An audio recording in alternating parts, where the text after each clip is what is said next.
কুত্তার বাচ্চা, তো সাহস কি করে হয় তুই আমার গায়ে ময়লা পানি মারছিস? আপু, আমি আপনাকে দেখতে পাইনি, আপনি হঠাৎ নিচে চলে আসছেন। তুই আমার গায়ে ইচ্ছে করে ফেলছিস, এর জন্য তোকে শাস্তি পেতে হবে। আমি তো বলছি আপনার গায়ে ইচ্ছে করে পানি মারি নাই। ঠিক আছে, আপনি যে শাস্তি দিবেন আমি মাথা পেতে নিব, তারপরেও আমার মরা বাবা মাকে গালি দিয়েন না। তুই এখনই আমার জামা পরিষ্কার করে দিবি এবং আগে 50 বার কান ধরে উঠবি আর বসবি। ঠিক আছে আপু, আপনি যা বলবেন আমি তাই করছি। কি আর করার, আপুর কথা মতো কান ধরে উঠতে বসতে লাগলাম। আপু রুমে গিয়ে জামা চেঞ্জ করে ময়লা জামা আমার সামনে দিয়ে রুমে চলে গেল। কান ধরা শেষ করে আপুর জামাগুলো নিয়ে ওয়াশরুমে চলে গেলাম। জামা পরিষ্কার করে ছাদের উপরে দিয়ে নিজের রুমে আসলাম। ওয়াশরুমে ঢুকে ফ্রেশ হয়ে কলেজে যাওয়ার জন্য রেডি হতে লাগলাম। রেডি হতে হতে আপনাদের পরিচয়টা দিয়ে দেই। আমি রাসেল। দুনিয়ায় আপন বলতে কেউ নেই। মা আমাকে জন্ম দেওয়ার 5 মাস পর অসুস্থ হয়ে মারা যায়। এরপর বাবা আমাকে লালন পালন করে। কোনো রকম এসএসসি পাশ করার পর আব্বু রোড দুর্ঘটনায় মারা যায়। আব্বু রিক্সা চালিয়ে আমার পড়ালেখার খরচ চালিয়েছে। বাবা মারা যাওয়ার 1 মাস পর ঢাকায় চলে আসি। রাস্তা দিয়ে হাঁটতে আসি, কোথায় যাব, কী করব, কিছুই মাথায় আসছে না। এই ঢাকা শহরে আমার কেউ নেই, তাই যাওয়ার মতো স্থান নেই। এসব ভেবে হাঁটতে হাঁটতেছি, হঠাৎ একটা গাড়ি এসে আমাকে ধাক্কা মারে। আমি রাস্তার একপাশে গিয়ে পড়ি। এরপর আর কিছু মনে নেই। যখন চোখ খুলি তখন দেখি আমি একটা হাসপাতালের কেবিনে শুয়ে আছি। আমার পাশে একজন বাবার বয়সী লোক বসে আছে। আমাকে চোখ খুলতে দেখে উনি বলল, যাক, অবশেষে তোমার জ্ঞান ফিরেছে। আজ একদিন পর তোমার জ্ঞান ফিরে এসেছে। আমার কি হয়েছে? আমি হাসপাতালে কেন? ওই দিন রাতে তুমি রাস্তা দিয়ে হাঁটতে হাঁটতে মাঝখানে চলে আসো। আমার ড্রাইভার কন্ট্রোল করতে না পেরে তোমাকে ধাক্কা মারে। তারপর আমি আর ড্রাইভার তোমাকে ধরে হাসপাতালে নিয়ে আসি। ও, আপনাকে অনেক ধন্যবাদ আমার জীবন বাঁচানোর জন্য। আচ্ছা, আমাকে বলো তো, তুমি রাস্তার মাঝখানে চলে আসলে কেন? আসলে দুনিয়ায় আপন বলতে আমার কেউ নেই। আম্মু জন্ম দেওয়ার 5 মাস পর অসুস্থ হয়ে মারা যায়। এরপর বাবা ছিল। 1 মাস আগে বাবা সড়ক দুর্ঘটনায় মারা যায়। এরপর ঢাকায় চলে আসি কাজের খোঁজে। এই ঢাকা শহরে আমার কেউ নেই, তাই কোথায় যাব, কি করব, এসব কিছু ভাবতে ভাবতে হাঁটতেছিলাম। তারপর কি হলো আপনি তো জানেন। কে বলেছে তোমার আপন কেউ নেই? আজকে থেকে আমি তোমার সব। তুমি এখন থেকে আমার বাসায় থাকবে। আপনার পরিবারের মানুষ কি বলবে? আর আপনাকে তো আমি চিনি না। আমার পরিবারে আমি, স্ত্রী এবং একটা মেয়ে আছে। আর আমি হচ্ছি বাংলাদেশের টপ বিজনেসম্যানদের একজন, নাদিয়া গ্রুপ অফ কোম্পানির মালিক রহমান শিকদার। নাদিয়া হচ্ছে আমার মেয়ে। আমি আপনার বাসায় যেতে পারি, কিন্তু আমাকে কোনো কাজ দিতে হবে। তুমি আমাকে আপনি করে বলছো কেন? এখন থেকে আঙ্কেল বলে ডাকবে। আর তোমাকে এখন কোনো কাজ করতে হবে না। তুমি কতটুকু পর্যন্ত পড়াশোনা করেছো? জি, আমি এবার এসএসসি পাস করেছি। ঠিক আছে, তাহলে তুমি আগে পড়ালেখা শেষ করো, তারপর আমার অফিসে চাকরি করবে। আপনি অনেক ভালো মনের মানুষ আঙ্কেল। দুনিয়ায় আপনার মতো মানুষ থাকলে মেধাবী ছেলেগুলো রাস্তায় থাকতে হতো না। আচ্ছা ঠিক আছে, তুমি এখন রেস্ট নাও। আমি ড্রাইভারকে ফোন দিয়ে বলেছি, সে খাবার নিয়ে আসবে। খাবার খেয়ে ওষুধগুলো খেয়ে নিবে। আমি ডাক্তারের কাছে যাচ্ছি। এই কথা বলে আঙ্কেল কেবিন থেকে বেরিয়ে গেল। আজ 2 দিন পর আমাকে আঙ্কেলের বাসায় নিয়ে আসছে। আমাকে আন্টির সাথে পরিচয় করিয়ে দিল। আন্টির কথা শুনে বুঝতে পারলাম উনি আঙ্কেলের মতো অনেক ভালো মানুষ। বিকালে ওনার মেয়ে কলেজ থেকে আসার পর আমাকে তার সাথে পরিচয় করিয়ে দিছে। নাদিয়া আপুর কথা শুনে বুঝতে পারলাম উনিও অনেক ভালো মানুষ। আমাকে কত সহজে আপন করে নিছে। সুন্দরভাবে চলছিল আমার জীবন। আমাকে নাদিয়া আপুর কলেজে ভর্তি করিয়ে দিছে। নাদিয়া আপু প্রতিদিন ওনার সাথে করে কলেজে নিয়ে যায়, আবার নিয়ে আসে। নাদিয়া আপু এবার ইন্টার ফাইনাল ইয়ারে পড়ে, আর আমি প্রথম ইয়ারে।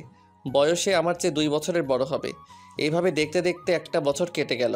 কিন্তু হঠাৎ নাদিয়া আপুর ব্যবহার অন্যরকম হয়ে গেছে। আজ 1 মাস থেকে, আগে তো ভালো ছিল, কিন্তু হঠাৎ এত পরিবর্তন কেন? গতকাল রাতে অনেক বৃষ্টি হয়েছে, তাই ছাদে পাতা পড়ে পানি জমে গেছে। 1 বালতির মতো পানি হবে। আমি পানিগুলো কুড়িয়ে নিচে ফেলে দিলাম। হঠাৎ নিচের দিকে তাকিয়ে দেখি নাদিয়া আপু চোখ মুখ লাল করে দাঁড়িয়ে আছে। এরপর দ্রুত নিচে নেমে আসলাম। তারপর কি হলো আপনারা তো জানেন। আপনাদের সাথে কথা বলতে বলতে রেডি হয়ে নিচে চলে আসলাম।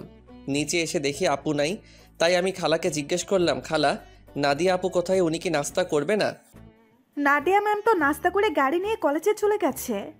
ও আচ্ছা, ঠিক আছে, তাহলে তুমি আমাকে নাস্তা দাও। আজকে আমার পাঠক পাঠিকা ভাই বোনদের সাথে কথা বলতে বলতে দেরি হয়ে গেছে। পাঠক পাঠিকা এরা আবার কারা? আরে খালা, যারা আমার গল্প নিয়মিত পড়ে তাদের বলছি। আমি এত কিছু বুঝি না, পড়ালেখা করি নাই, তাহলে বুঝবো কেমনে? তুমি বরং নাস্তা করে তাড়াতাড়ি কলেজে যাও। আমি আর কোনো কথা না বলে নাস্তা করে ব্যাগটা নিয়ে বাসার বাহিরে চলে আসলাম। তারপর একটা রিক্সা নিয়ে কলেজে যেতে লাগলাম। এবার আপনারা হয়তো বলবেন, আপনার আঙ্কেল আন্টি কোথায়? আসলে আঙ্কেল আন্টি গ্রামে আঙ্কেলের বাসায় গেছে। আজকে প্রায় 15 দিন হয়েছে, কবে আসবে সেটা এখনও বলে নাই। এই 15 দিন নাদিয়া আপু আমাকে গাড়ি করে কলেজে নিয়ে যায়নি। 15 দিন আগে শুধু গাড়িতে করে কলেজে নিয়ে যেত, কিন্তু আসার সময় নিয়ে আসতো না। আমি সেটা আঙ্কেল আন্টিকে বলি নাই, তাহলে আপুকে বকাঝকা করবে। আপু আমার সাথে খারাপ ব্যবহার করেছে ঠিকই, কিন্তু কখনো গায়ে হাত তোলে নাই। আজকে আমার দোষের কারণে থাপ্পড় মেরেছে। আমার দরকার ছিল নিচে তাকিয়ে পানিগুলো ফেলার, তাহলে আর আপুর গায়ে পড়তো না। কথা বলতে বলতে কলেজে চলে আসলাম। পকেটে হাত দিয়ে দেখি মানিব্যাগ আনতে ভুলে গেছি। সব পকেটে হাত দেখি 30 টাকার মতো আছে। রিক্সা ভাড়া মিটিয়ে কলেজের গেট দিয়ে ভিতরে ঢুকলাম। তারপর ক্লাসের সামনে চলে গেলাম। দেখি স্যার পড়া শুরু করে দিছে। স্যার, ভিতরে আসতে পারি?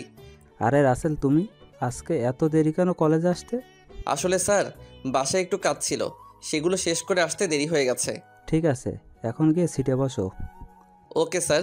আমি আর কোনো কথা না বলে রাফির পাশে গিয়ে বসলাম। রাফি বলল, কী রে, তোর গাল লাল হয়ে আছে কেন? শালা, স্যার ধরতে পারে নাই, তুই শালা কিভাবে ধরলি? শোন, আমি তোর বেস্ট ফ্রেন্ড, তোর চেহারার দিক তাকালে আমি সব বুঝতে পারি। এখন বল, লাল হয়ে আছে কেন? নাদিয়া আপু কি তোর গায়ে হাত তুলেছে? তোকে কলেজ ছুটি হওয়ার পর সব খুলে বলবো। রাফি আর কোনো কথা বলল না। আসলে আমরা দুজন বেস্ট ফ্রেন্ড। আমি আমার সব কিছু ওর সাথে শেয়ার করি, আর রাফি তার সব কিছু আমার সাথে শেয়ার করে। রাফির বাবা আঙ্কেলের মতো একজন বিজনেসম্যান। সবগুলো ক্লাস শেষ করে দুই বন্ধু বাহিরে আসলাম। এবার বল, নাদিয়া আপু তোকে কেন মেরেছে? আসলে আমি আজকে সকালে, তারপর সব কিছু খুলে বললাম। এজন্য বুঝি তোর গায়ে হাত তুলবে? হাত তো তুলেছে, আবার কান ধরে উঠবস করিয়েছে, জামা কাপড় পরিষ্কার করিয়েছে। আচ্ছা, এসব কথা বাদ দেই, আমারই ভুল ছিল নিচে তাকিয়ে পানিগুলো ফেলার। ঠিক আছে চল, আজকে তোকে বাসায় নামিয়ে দিয়ে আসি। ঠিক আছে চলো। না করলাম না, কারণ আমার কাছে টাকা নেই। রাফির কাছ থেকে অনেক টাকা নিয়েছি, আবার টাকা দিতে গেলে নেয় না। নিজের কাছে খারাপ লাগে টাকার কথা বলতে। কথা বলতে বলতে বাসায় চলে আসলাম। রাফি গাড়ি নিয়ে চলে গেল। আসার সময় আপুকে কলেজে দেখলাম না, মনে হয় কোথাও গেছে। বাসার ভিতরে ঢুকে কলিং বেল চাপ দিলাম। খালা এসে দরজা খুলে দিল। আমি খালাকে বললাম, খালা, নাদিয়া আপু কি বাসায় আছে? তুমি যাওয়ার 30 মিনিট পর বাসায় চলে এসেছে, এখনো রুমে আছে, দেখে মনে হচ্ছে মন খারাপ। ঠিক আছে খালা, আমি রুমে গেলাম। আমি ফ্রেশ হয়ে আসছি, তুমি টেবিলে খাবার দাও। ঠিক আছে, যাও। আমি রুমে এসে ব্যাগটা টেবিলের উপর রেখে ওয়াশরুমে চলে গেলাম। ফ্রেশ হয়ে একটা জামা গায়ে দিয়ে নিচে চলে আসলাম। দেখি নাদিয়া আপু আসে নাই, তাই আমি আপুর রুমের সামনে দাঁড়িয়ে বললাম, আপু দরজাটা খোলো। কেন, কি হয়েছে? খাবার খেতে আসো, সেই সকালে রুমে ঢুকে বসে আছো, কি হয়েছে তোমার? আমার কিছু হয়নি, তুই এখন যা, আমাকে একা থাকতে দে। আপু প্লিজ দরজাটা খোলো, তোমার সাথে আমার কিছু কথা আছে। নাদিয়া আপু আর কোনো কথা না বলে দরজা খুলে দিয়ে বিছানায় গিয়ে বসলো। আমাকে বলল, বল, কি কথা বলবি? আপু তুমি সকালের ওটা নিয়ে আমার উপর রেগে আছো। তোমার যদি শাস্তি দেওয়া কম হয় তাহলে তুমি আমাকে আরও শাস্তি দাও, আমি মাথা পেতে নিব। তারপরও তুমি না খেয়ে থেকো না। নাদিয়া আপু আর কোনো কথা না বলে বিছানা থেকে উঠে এসে আমাকে জড়িয়ে ধরলো। তখন আপু বলল, তুই আমাকে ক্ষমা করে দে রাসেল, আমি তোর উপর রাগ করে নেই। আমি একটা ছেলেকে ভালোবাসি, কিন্তু ছেলেটা অন্য একটা মেয়েকে ভালোবাসে, তাই ওর উপরে রাগ করে তোর সাথে খারাপ ব্যবহার করছি। তুই আমাকে মাফ করে দে। আজকে তোর গায়ে হাত তুলে নিজের কাছে অনেক খারাপ লাগছে, তাই ক্লাস না করেই বাসায় চলে আসি। নাদিয়া আপু কান্না করে কথাগুলো বলল। আপু আমি কিছু মনে করি নাই, আমি জানি তোমার হয়তো কিছু হয়েছে, তাই তুমি আমার সাথে এরকম করছো। তুমি একটা বার ওই ছেলেটাকে দেখিয়ে দিও, আমি ওকে আবার তোমার কাছে নিয়ে আসবো। না রে, ও আর আমাকে ভালোবাসে না, ও আমার সাথে প্রেমের অভিনয় করছে, আমি সেটা বুঝতে পারি নাই। মন খারাপ করো না, দেখবে আস্তে আস্তে সব ঠিক হয়ে যাবে। তুমি ফ্রেশ হয়ে আসো, দুজনে একসাথে খাবার খাবো। ঠিক আছে, তুই বস, আমি ফ্রেশ হয়ে আসছি। নাদিয়া আপু ফ্রেশ হতে চলে গেল। আমি বিছানায় বসে আপুর মোবাইল টিপতে লাগলাম। গ্যালারিতে ঢুকে দেখি একটা ছেলের অনেকগুলো ছবি। তার মানে এই ছেলের সাথে প্রেম করতো। ছেলেটা দেখতে অনেক সুন্দর, আমি ওই ছেলের কাছে কিছুই না। অবাক করার বিষয় হলো, ওই ছেলের সাথে আপুর একটা ছবিও দেখলাম না। আমি মোবাইলটা বিছানায় রেখে দিলাম। কিছুক্ষণ পর আপু ওয়াশরুম থেকে বেরিয়ে আসলো। আমি তার দিকে তাকিয়ে মাথা নিচু করে ফেললাম। আপু মনে হয় বিষয়টা বুঝতে পেরেছে, তাই আপু বলল, আসলে আমার মনে ছিল না তুই যে আমার রুমে, আমি ওয়াশরুমে ঢুকে জামা কাপড় গায়ে দিচ্ছি। ওয়াশরুমে যেতে হবে না, আমি নিচে যাচ্ছি, তুমি জামা কাপড় গায়ে দিয়ে আসো। এ কথা বলে আমি আপুর রুম থেকে বেরিয়ে নিচে চলে আসলাম। কিছুক্ষণ পর আপু জামা গায়ে দিয়ে নিচে চলে আসলো। একটা কথা আপনাদের বলে দেই, আমি নাদিয়াকে নিজের বড় আপুর মতো জানি। দুজনে একসাথে খাবার খেতে লাগলাম। খাবার খেয়ে যে যার রুমে চলে আসলাম। বিছানায় শুয়ে মোবাইলটা হাতে নিয়ে রাফিকে ফোন দিয়ে সব কিছু খুলে বললাম। তারপর আরও কিছুক্ষণ কথা বলে ঘুমিয়ে গেলাম। সকালে হঠাৎ কে যেন আমার গায়ে পানি মেরে ভিজিয়ে দিল। আমি এক লাফিয়ে উঠে গেলাম। সামনে তাকিয়ে দেখি নাদিয়া আপু হাতে বালতি নিয়ে দাঁড়িয়ে দাঁড়িয়ে হাসতে আসে। তার মানে এটা আপুর কাজ। তখন আমি আপুকে বললাম, আপু তুমি এটা কি করলে? আমার গায়ে পানি দিলে কেন? তোকে সেই সকাল থেকে ডাকছি, তোর ওঠার খবর নেই, তাই বাধ্য হয়ে তোর গায়ে পানি মারছি। তাই বলে তুমি পানি মারবে? দেখো পুরো শরীর ভিজে গেছে। ভালো হয়েছে, এখন কথা না বলে গোসল করে রেডি হয়ে নিচে আয়। ঠিক আছে, কিন্তু আজকে হঠাৎ আমাকে ডাকতে আসলে কেন? হঠাৎ কোথায়, 1 মাস তোকে ডাকি নাই। এর আগে তো প্রতিদিন সকালে তোকে ডেকে তুলছি। আর কি কারণে তোকে 1 মাস ডাকি নাই সেটা তুই ভালো করেই জানিস। ঠিক আছে তুমি যাও, আমি ফ্রেশ হয়ে আসছি। তাড়াতাড়ি আয়। বলে নাদিয়া আপু রুম থেকে বেরিয়ে গেল। আমি দাঁড়িয়ে না থেকে ওয়াশরুমে ঢুকে গোসল করে রেডি হয়ে কলেজের ব্যাগটা কাঁধে নিয়ে নিচে চলে আসলাম। কিছুক্ষণ পর আপুও আসলো। দুজনে একসাথে নাস্তা করে গাড়ি নিয়ে কথা বলতে বলতে কলেজে চলে আসলাম। আপু গাড়ি পার্কিং করে বলল, তোর ক্লাস শেষ হলে আমার জন্য অপেক্ষা করবি, দুজনে একসাথে বাসায় যাব। ওকে ঠিক আছে। আপু আর কোনো কথা না বলে তার ক্লাসে চলে গেল। হঠাৎ পিছন থেকে রাফি বলল, কিরে কেমন আছিস? এই তো ভালো আছি, তুই কেমন আছিস? আমিও ভালো আছি। আজকে তাহলে আপু তোকে কলেজে নিয়ে আসলো? আপু এখন আগের মতো হয়ে গেছে। এতদিন একটা ছেলের কারণে আমার সাথে খারাপ ব্যবহার করছে। ওই শালাকে যদি সামনে পাইতাম তাহলে অবস্থা খারাপ করে দিতাম। ওসব কথা বাদ দিয়ে এখন ক্লাসে চল। ঠিক আছে চল। আমি আর রাফি ক্লাসে চলে আসলাম। কিছুক্ষণ পর স্যার ক্লাসে আসলো। সবগুলো ক্লাস শেষ করে আমি আর রাফি বাহিরে চলে আসলাম।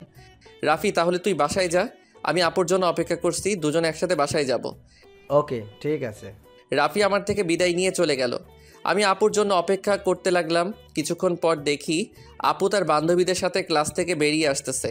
আমাকে দেখে তার বান্ধবীদের বিদায় আমার সামনে আসলো। কিরে, কোন সময় তোর ক্লাস শেষ হয়েছে? এই তো 30 মিনিট আগে। ও, আমার একটা এক্সট্রা ক্লাস ছিল তাই আসতে দেরি হয়ে গেছে। কোনো সমস্যা নেই, তুমি গাড়ি নিয়ে আসো। তুই দাঁড়া, আমি গাড়ি নিয়ে আসছি। আপু গাড়ি নিয়ে আমার সামনে আসলো। তারপর আপুর সাথে সামনের সিটে বসলাম। দুজনে কথা বলতে বলতে বাসায় চলে আসলাম। আপু তার রুমে চলে গেল, আমি আমার রুমে চলে আসলাম। ফ্রেশ হয়ে নিচে এসে আপু আর আমি একসাথে খাবার খেয়ে রুমে চলে আসলাম। দেখতে দেখতে 1 মাস চলে গেল। এখন আপুর সাথে আগের থেকে অনেক ফ্রি হয়ে গেছি। এখন আপু আমার সব সময় খেয়াল রাখে। কলেজে কোনো মেয়ের সাথে কথা বলতে দেয় না, আমাকে শাসনের উপর রাখে। আপুর এসব আমার অনেক ভালো লাগে। আমি আপুকে কিছু বলি না। এখন ওই ছেলের কথা আপু একদম মাথা থেকে ঝেড়ে ফেলে দিছে। আমার সাথে সব সময় দুষ্টমি করে। বড় বোন হিসেবে ছোট ভাইয়ের সাথে করতে পারে। আমি আপুকে সবসময় নিজের বড় বোনের চোখে দেখি। আঙ্কেল আন্টি তারা বাসায় চলে এসেছে। আঙ্কেল এখন আগের মতো অফিস দেখাশোনা করে। আমাদের কলেজ আজকে 1 মাসের জন্য ছুটি দিয়েছে, কারণ কলেজে নতুন করে রং লাগাবে, তাই 1 মাস কলেজ বন্ধ থাকবে। রাতে সবাই একসাথে খাবার খাচ্ছি, তখন আঙ্কেল বলল, শুনেছি তোদের কলেজ নাকি 1 মাসের জন্য বন্ধ থাকবে। আব্বু কলেজে কিছু কাজ করবে তাই বন্ধ দিয়েছে। তাহলে তুই আর রাসেল তোর নানা বাড়ি থেকে কিছুদিনের জন্য ঘুরে আয়। সব সময় তো দুজনেই বাসায় থাকিস, কোথাও যাস না। আমি না হয় যাব, কিন্তু রাসেল কি আমার সাথে যাবে? রাসেল যাবে না কেন? আসলে আন্টি আমার বাসা থেকে বাইরে কোথাও ঘুরতে যেতে ভালো লাগে না। এটা তো আর অন্য কোথাও না, আমার শ্বশুর বাড়ি যেতে বলছি। রাসেল আমার সাথে না গেলে আমিও কোথাও যাব না। ঠিক আছে আপু, আমি তোমার সাথে যাব। এবার খুশি? অনেক খুশি। তাহলে কালকে সকালে তোরা দুজনে রওনা দে। এখন রুমে গিয়ে জামা কাপড় গুছিয়ে রাখিস। আর তোরা কি গাড়ি নিয়ে যাবি? না আব্বু, আমরা বাসে করে যাব।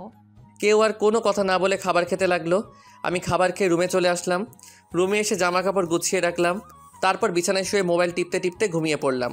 পরের দিন সকালে আপু এসে আমাকে ডেকে তুললো। আমাকে রেডি হতে বলে তার রুমে চলে গেল। আমি ওয়াশরুমে ঢুকে ফ্রেশ হয়ে রেডি হয়ে জামা কাপড়ের ব্যাগটা নিয়ে চলে আসলাম। নাস্তার টেবিলে দেখে আঙ্কেল আন্টি বসে আছে। আমি একটা চেয়ার টেনে বসলাম। হঠাৎ সিঁড়ির উপরে চোখ পড়তে আমি চমকে উঠলাম। আজকে আপুকে অনেক সুন্দর লাগছে। নীল রঙের একটা জামা গায়ে দিছে। আপুকে নীল রঙের জামাই অনেক সুন্দর লাগছে। আপু আমার সামনে এসে বলল, কিরে, তুই এভাবে হ্যাবলার মতো আমার দিকে তাকিয়ে আছিস কেন? এই আপু আমাকে হ্যাবলা বলবে না, আমি কিন্তু তোমার থেকে অনেক সুন্দর আছি। আর আজকে তোমাকে নীল রঙের জামাই অনেক সুন্দর লাগছে। বাবা, যেই না চেহারা আবার বলে আমার থেকে ওর চেহারা সুন্দর। যা, একটু তোমার রূপের প্রশংসা করলাম, এখন থেকে আর করব না। তোমাকে পুরো পেতনির মতো লাগছে। কি বললি? আমাকে পেতনির মতো লাগছে? প্রথমে প্রশংসা করলাম, কোনো দাম পেলাম না, তাই তোমাকে পেতনি বললাম। আজকে তোকে আমি মেরেই ফেলবো। তোরা কি শয়তানি করবি নাকি নাস্তা করে বেরিয়ে পড়বি? আব্বু তুমি দেখো না রাসেল আমাকে পেতনি বলছে। ও তোর ছোট, তাই তোর সাথে দুষ্টামি করেছে। এখন কথা না বলে নাস্তা করে বেরিয়ে পড়। নাদিয়া আপু আমার দিকে তাকিয়ে একটা ভেঙচি মেরে একটা চেয়ার টেনে বসে পড়লো। সবাই নাস্তা করতে লাগলাম। নাস্তা খাওয়া শেষ করে আঙ্কেল আন্টির কাছে বলে বাসা থেকে বেরিয়ে আসলাম। তারপর গাড়িতে করে বাস কাউন্টারে চলে আসলাম। ড্রাইভার আমাদের বাস কাউন্টারে নামিয়ে দিয়ে চলে গেল। আসার সময় আঙ্কেল আমার পকেটে কিছু টাকা ঢুকিয়ে দিল। তাই বাস কাউন্টারে গিয়ে টিকিটের জন্য টাকা বের করতে গিয়ে দেখি 15 থেকে 20,000-এর মতো হবে। আমি 2টা টিকিট নিলাম। তারপর টিকিট নিয়ে দুজনে বাসে উঠলাম। দুজনের একসাথে সিট। বাস 20 মিনিট পর ছেড়ে দিল। এই দেখছেন আমি কেমন মানুষ। নাদিয়া আপুর নানার বাড়ির কথা বলতে ভুলে গেছি। আপুর নানার বাড়ি যশোরে। আমি কখনো যাইনি, কিন্তু আপুকে একবার যেতে দেখেছি, তাই আপু সব চিনে। শোন, নানার বাড়িতে গিয়ে কোনো মেয়ের সাথে কথা বলতে পারবি না, আর রিয়ার থেকে দূরে দূরে থাকবি। আমি কি আর কখনো তোমার নানার বাড়ি গেছি? আমি তো কাউকে চিনি না। আর এই রিয়াটাকে? রিয়া হচ্ছে আমার মামাতো বোন, ও তোর সেম ক্লাসে পড়ে। ঠিক আছে, কিন্তু ও যদি আমার সাথে কথা বলতে আসে তখন কি করব? তুই বলবি না। আমি যদি না কথা বলি তাহলে বলবে আমি বোবা, আর না হয় বলবে আমি বেশি ভাব দেখাই। কথা বলবি, কিন্তু বেশি কথা বলতে পারবি না। ঠিক আছে। আমি মনে মনে বললাম, আগে তো রিয়া মেয়েটাকে একবার দেখি, পছন্দ হলে তার সাথে প্রেম করব। এই নাদিয়া আপুর জন্য আজ পর্যন্ত কোনো মেয়ের সাথে প্রেম করতে পারলাম না। তো যাই হোক, দুজনে কানে হেডফোন লাগিয়ে গান শুনতে লাগলাম। বাস এসে একটা রেস্টুরেন্টে থামলো। তখন আমি নাদিয়া আপুর দিকে তাকিয়ে দেখি ঘুমিয়ে আছে। আমি আপুকে ডাক দিলাম। আপু চোখ খুলে বলল, কিরে ডাকছিস কেন? আপু, বাস একটা রেস্টুরেন্টে থামছে, চলো দুজনে খাবার খেয়ে নেই। ঠিক আছে চল। নাদিয়া আপু আর আমি বাস থেকে নেমে রেস্টুরেন্টের ভিতরে ঢুকে গেলাম। আপু ওয়াশরুমে ঢুকে ফ্রেশ হয়ে আসলো। আমিও অন্য একটা ওয়াশরুমে ঢুকে ফ্রেশ হয়ে আসলাম। দুজনে গিয়ে একটা টেবিলে গিয়ে বসলাম। আপু ওনার মতো করে অর্ডার করলো, আমি আমার মতো করে অর্ডার করলাম। কিছুক্ষণ পর ওয়েটার খাবার নিয়ে আসলো। দুজনে খাবার খেতে লাগলাম। খাবার খেয়ে দুজনে আবার বাসের ভিতরে চলে আসলাম। আবার আগের মতো বসে পড়লাম।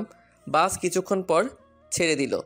বাস চলছে আপন গতিতে। আমরা দুজন আবার হেডফোন লাগিয়ে গান শুনতে লাগলাম। দেখতে দেখতে আমরা এখন যশোরে চলে এসেছি। দুজনে বাস থেকে নেমে দেখি একটা গাড়ি আমাদের সামনে দাঁড়িয়ে আছে, আর গাড়ির সাথে একজন লোক দাঁড়িয়ে আছে। নাদিয়ার মামা বলে তাকে জড়িয়ে ধরলো। আসলে আমি কখনো আপুর মামাকে দেখি নাই। ওর মামা ঢাকায় মনে হয় সহজে যায়নি, তাই চিনতে পারলাম না। আমি আর আপু পিছনের সিটে বসলাম। তখন আপুর মামা বলল, তাহলে এ হচ্ছে রাসেল? মামা, ও হচ্ছে রাসেল। তুমি তো বাইরে ছিলে, তাই দেখো নাই। ও তার মানে নাদিয়ার মামা বাহিরে ছিল। তখন নাদিয়ার মামা বলল, কেমন আছো রাসেল? পড়ালেখা কেমন চলছে? জি মামা, আমি অনেক ভালো আছি, আর পড়াশোনা ভালোই চলছে। ও, তা কয়টা মেয়ের সাথে প্রেম করো? মামা আপনি এটা কি বলছেন?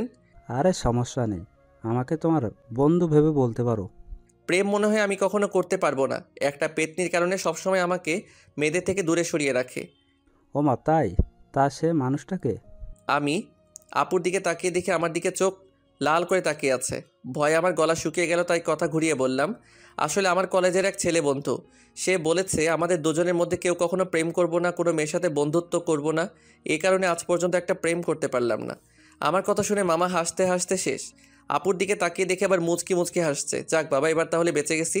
তা নাহলে খাচ্ছনি আজকে আমার অবস্থা খারাপ করে ছাড়তো। কথা বলতে বলতে মামা একটা বাসার ভিতরে গাড়ি ঢুকিয়ে দিল। আমি আর আপু গাড়ি থেকে নামলাম।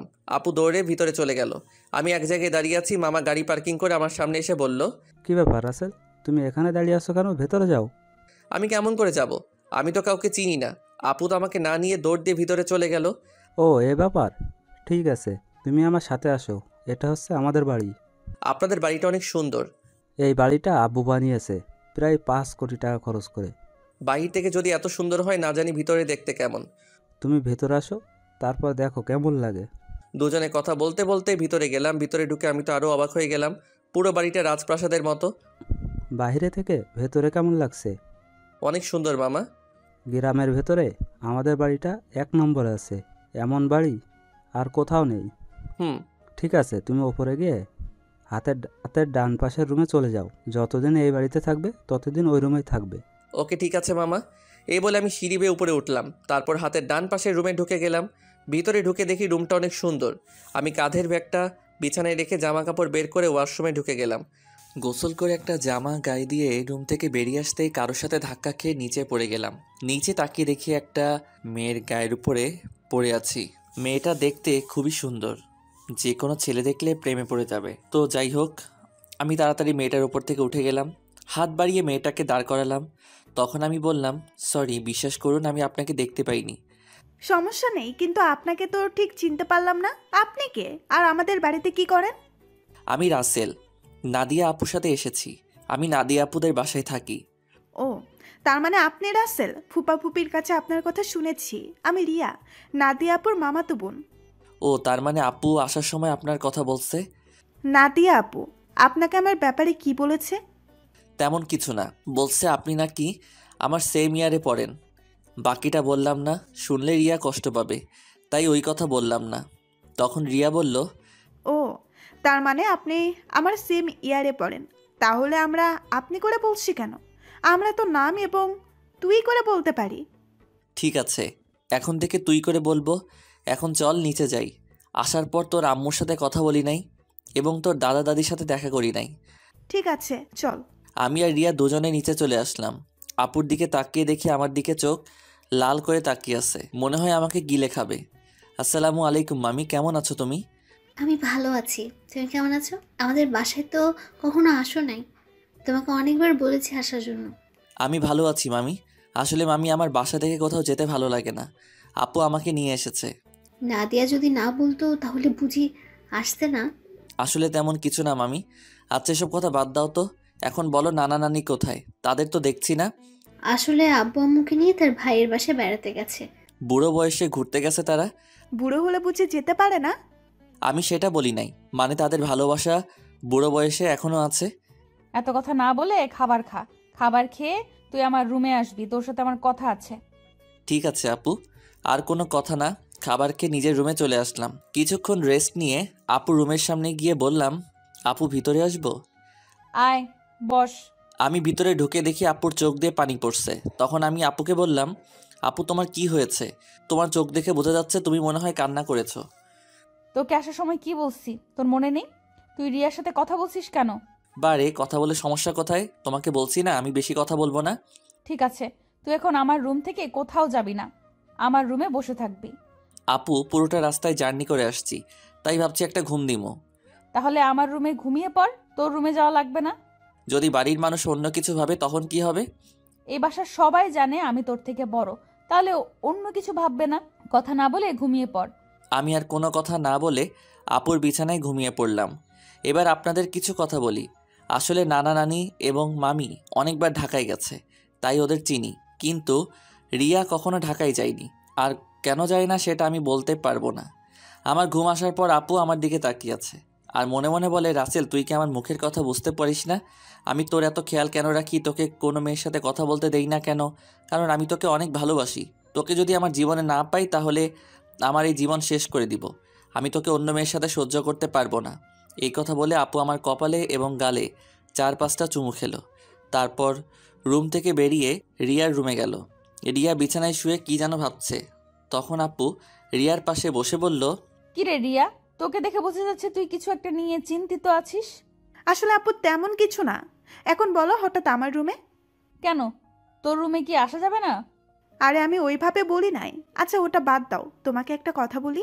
রাসেল কি কোনো মেয়ের সাথে প্রেম করে? কেন, আমার জানা মতে রাসেল কোনো মেয়ের সাথে প্রেম করে না। তা এটা কেন জিজ্ঞেস করলি? না আপু, এমনি জিজ্ঞাসা করলাম। তা আপু তোমার পড়ালেখা কেমন চলছে? আমার তো ভালোই চলছে, তোর কেমন চলছে? আমারও ভালোই চলছে। ঠিক আছে তুই থাক, আমি রুমে গেলাম। এই কথা বলে আপু নিজের রুমে চলে আসলো। আর এদিকে রিয়া ভাবছে, তাহলে আমার লাইন ক্লিয়ার। আমি রাসেলকে আমার করে নিব। আমি ওকে প্রথম দেখায় ভালোবেসে ফেলেছি। আমাকে যে করেই হোক রাসেলের মন জয় করতে হবে।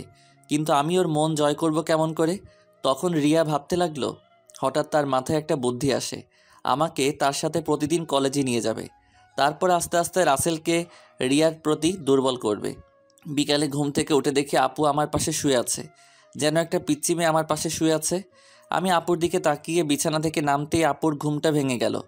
কি ব্যাপার আপু, তুমি উঠলে কেন? ঘুম ভেঙে গেছে তাই উঠে গেলাম। তুই ফ্রেশ হয়ে আয়, দুজনে মিলে গ্রামটা ঘুরে দেখব। ঠিক আছে, আমি রুমে গিয়ে ফ্রেশ হয়ে আসছি। এই বলে আপুর রুম থেকে বেরিয়ে নিজের রুমে চলে আসলাম। ওয়াশরুমে ঢুকে ফ্রেশ হয়ে একটা জামা গায়ে দিয়ে নিচে নেমে আসলাম। নিচে এসে দেখি রিয়া সোফায় বসে টিভি দেখছে। আমাকে দেখে সামনে এসে বলল, কি রে, তুই কি কোথাও যাবি? আপু, আর আমি তোদের গ্রামটা ঘুরে দেখব। আপু ফ্রেশ হয়ে আসছে। ঠিক আছে, তোরা আমার জন্য কিছুক্ষণ অপেক্ষা কর, আমিও তোদের সাথে যাব। এই বলে রিয়া দৌড় দিয়ে তার রুমে চলে গেল। কিছুক্ষণ পর আপু বেরিয়ে আসলো। আপুকে দেখতে অনেক সুন্দর লাগছে। আপু আমার সামনে এসে বলল, রাসেল আমি রেডি, এবার চল। একটু দাঁড়াও। রিয়া বলেছে সেও আমাদের সাথে যাবে, আমাদের অপেক্ষা করতে বলছে। আপু রিয়ার কথা শুনে মুখটা বেজার করে ফেললো। আমি বুঝতে পেরেছি, কিন্তু আমি তো আর রিয়াকে মানা করতে পারবো না। কিছুক্ষণ পর রিয়াও বেরিয়ে আসলো। রিয়াকেও অনেক সুন্দর লাগছে, হালকা মেকআপ করছে, তাতেই অনেক সুন্দর লাগছে রিয়াকে। তারপর আমরা তিনজন বাসা থেকে বেরিয়ে গ্রামের ভিতর দিয়ে হাঁটতে লাগলাম। গ্রামের দৃশ্য দেখতে অনেক সুন্দর। মন চায় সারাটা দিন সবুজ শ্যামলে গ্রামটা ঘুরে দেখতে। কি সুন্দর বাতাস বয়ে যাচ্ছে, বাতাসে আপু এবং রিয়ার চুল উঠছে। তাদের দিকে তাকিয়ে দেখে ওরা দুজন আমার দিকে তাকিয়ে আছে। আমি তো কিছুই বুঝতে পারলাম না। ঘুরতে ঘুরতে রাত 8টা বেজে গেল। আসলে আমরা রিয়াদের বাজারে আসছি, এখানে ফুচকা আইসক্রিম খেয়েছি। আপু বেশি খাইনি, চেহারাটা কেমন করে যেন রেখেছে, মনে হয় রিয়াকে সাথে করে আনার জন্য মন খারাপ করে ফেলছে। তো যাই হোক, তিনজনে হাঁটতে হাঁটতে বাসায় চলে আসলাম, যে যার রুমে চলে আসলাম। আমি ওয়াশরুমে ঢুকে ফ্রেশ হয়ে নিচে চলে আসলাম, সবার সাথে খাবার খেতে লাগলাম। আপু খাবার খাচ্ছে না, হঠাৎ হাত ধুয়ে রুমে চলে গেল। আমি হালকা কয়টা খাবার খেয়ে আপুর রুমে চলে আসলাম। রুমে এসে দেখে আপু বিছানায় শুয়ে আছে। আমি আপুর সামনে গিয়ে বললাম, আপু আমি রিয়াকে আমাদের সাথে যেতে বলি নাই, সে নিজে এসেছে আমাদের সাথে। আপু কোনো কথা বলছে না, আবার অন্যদিকে মুখ ঘুরিয়ে নিল। এবার আমি আপুকে আমার দিকে ঘুরিয়ে বললাম, আপু তুমি কি আমার উপর রেগে আছো? প্লিজ, তুমি এইভাবে মন খারাপ করে থাকলে আমার কাছে একটু ভালো লাগে না। হঠাৎ আপু আমার সাথে এমন কিছু করবে সেটা আমি কখনো ভাবতে পারিনি। আপু আমাকে জড়িয়ে ধরে ঠোঁটের সাথে ঠোঁট লাগিয়ে পাগলের মতো কিস করতে লাগলো। আমি ছাড়ার চেষ্টা করছি, কিন্তু আপু আমাকে শক্ত করে ধরে আছে। প্রায় 5 মিনিট পর ছেড়ে দিয়ে কান্না করতে করতে বলল, তুই কি কিছু বুঝিস না আমি কেন তোকে অন্য মেয়ের সাথে কথা বলতে দিই না? তোকে সব সময় চোখে চোখে রাখি, তোর এত কেয়ার করি কারণ আমি তোকে ভালোবাসি। আমি তোকে অন্য মেয়ের সাথে কথা বলতে দেখলে সহ্য করতে পারি না। আমি তোকে অনেক ভালোবাসি রাসেল। আমি তো আপুর কথা শুনে অবাক হয়ে গেলাম। আপু এটা কি বলছে? তখন আমি আপুকে বললাম, আপু তোমার মাথা কি ঠিক আছে? তুমি এটা কি বলছো? আমি তোমাকে বড় বোনের মতো সম্মান করি। আমি মনে করছি তুমি আমাকে ছোট ভাই হিসেবে এত কেয়ার এবং খেয়াল রাখো। না, আমি তোকে ভালোবাসি বলে এত কেয়ার এবং খেয়াল রাখি। প্লিজ রাসেল, তুই আমাকে ফিরিয়ে দিস না। আপু এটা কখনো সম্ভব নয়। তুমি আমার 2 বছরের বড়। এটা পরিবারের এবং আঙ্কেল আন্টি কখনো মেনে নিবে না। সমাজের মানুষ নানান ধরনের কথা বলবে। আমি পারবো না তোমাকে ভালোবাসতে। তুই যদি আমাকে ভালো না বাসিস তাহলে আমি নিজেকে শেষ করে দিব। আমি তোকে ছাড়া বড় অসহায়, আমি তোকে ছাড়া থাকতে পারবো না। এই তোমাদের মতো মেয়েদের বাংলা সিনেমার মতো একটা ডায়লগ আছে, কাউকে নিজের করে না পেলে আত্মহত্যা করবে, হাত কেটে ফেলবে, ছাদ থেকে লাফ দিবে, এমনকি বিষ খাবে। এগুলো ছাড়া আর কি তোমরা কিছু করতে পারো না? যাকে ভালোবাসি তাকে যদি নিজের করে না পাই, তাই মেয়েরা এসব করতে বাধ্য হয়। আমি তোকে সত্যিই অনেক ভালোবাসি। আপু আমি তোমাকে বোনের মতো জানি, আমি তোমাকে কখনো ভালোবাসতে পারবো না। তুমি এসব বিষয়ে আমার সাথে কথা বললে আমি তোমাদের সবাইকে ছেড়ে চলে যাব। না না, তুই কোথাও যাস না। তোকে না দেখলে আমি থাকতে পারবো না। ঠিক আছে, আমি আর কখনো তোকে ভালোবাসার কথা বলবো না। কথাটা যেন মনে থাকে, আগে যেভাবে চলতে এখনও সেভাবে চলবে। আমি এখন রুমে গেলাম। এই বলে নিজের রুমে চলে আসলাম। রুমে এসে বিছানায় শুয়ে আপুর কথাগুলো ভাবতে লাগলাম। আপু এটা কেমন করে বলল? আঙ্কেল আন্টি যদি জানতে পারে তাহলে আমাকে বাসা থেকে বের করে দিবে। তারপর আমি কোথায় যাব? এই সব কিছু ভাবতে ভাবতে কখন যে ঘুমিয়ে গেছি মনে নাই। সকালে রিয়া রুমে এসে ডাকতে লাগলো। ওই রাসেল, ওর তাড়াতাড়ি। কি হয়েছে, ডাকছিস কেন? আজকে তুই আমার সাথে কলেজে যাবি, তাই তোকে ডাকতে আসলাম। আমি তোর কলেজে যাব কেন?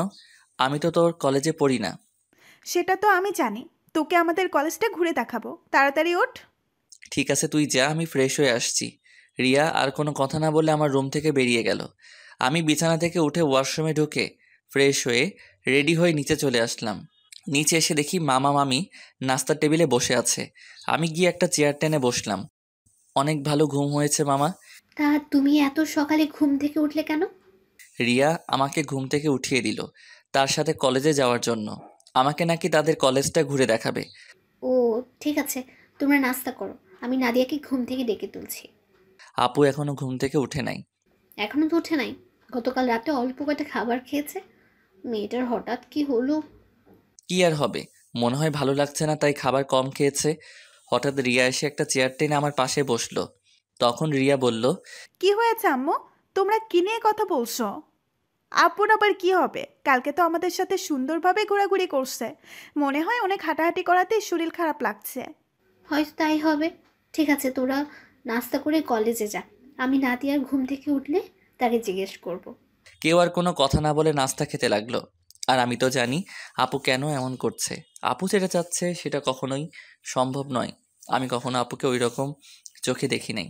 রিয়া আর আমি নাস্তা করে মামাকে বলে বাসা থেকে বেরিয়ে আসলাম। তখন রিয়া বলল, আচ্ছা রাসেল, দেখ তো আমাকে কেমন লাগছে। আমি তো এতক্ষণ রিয়ার দিকে খেয়াল করি নাই।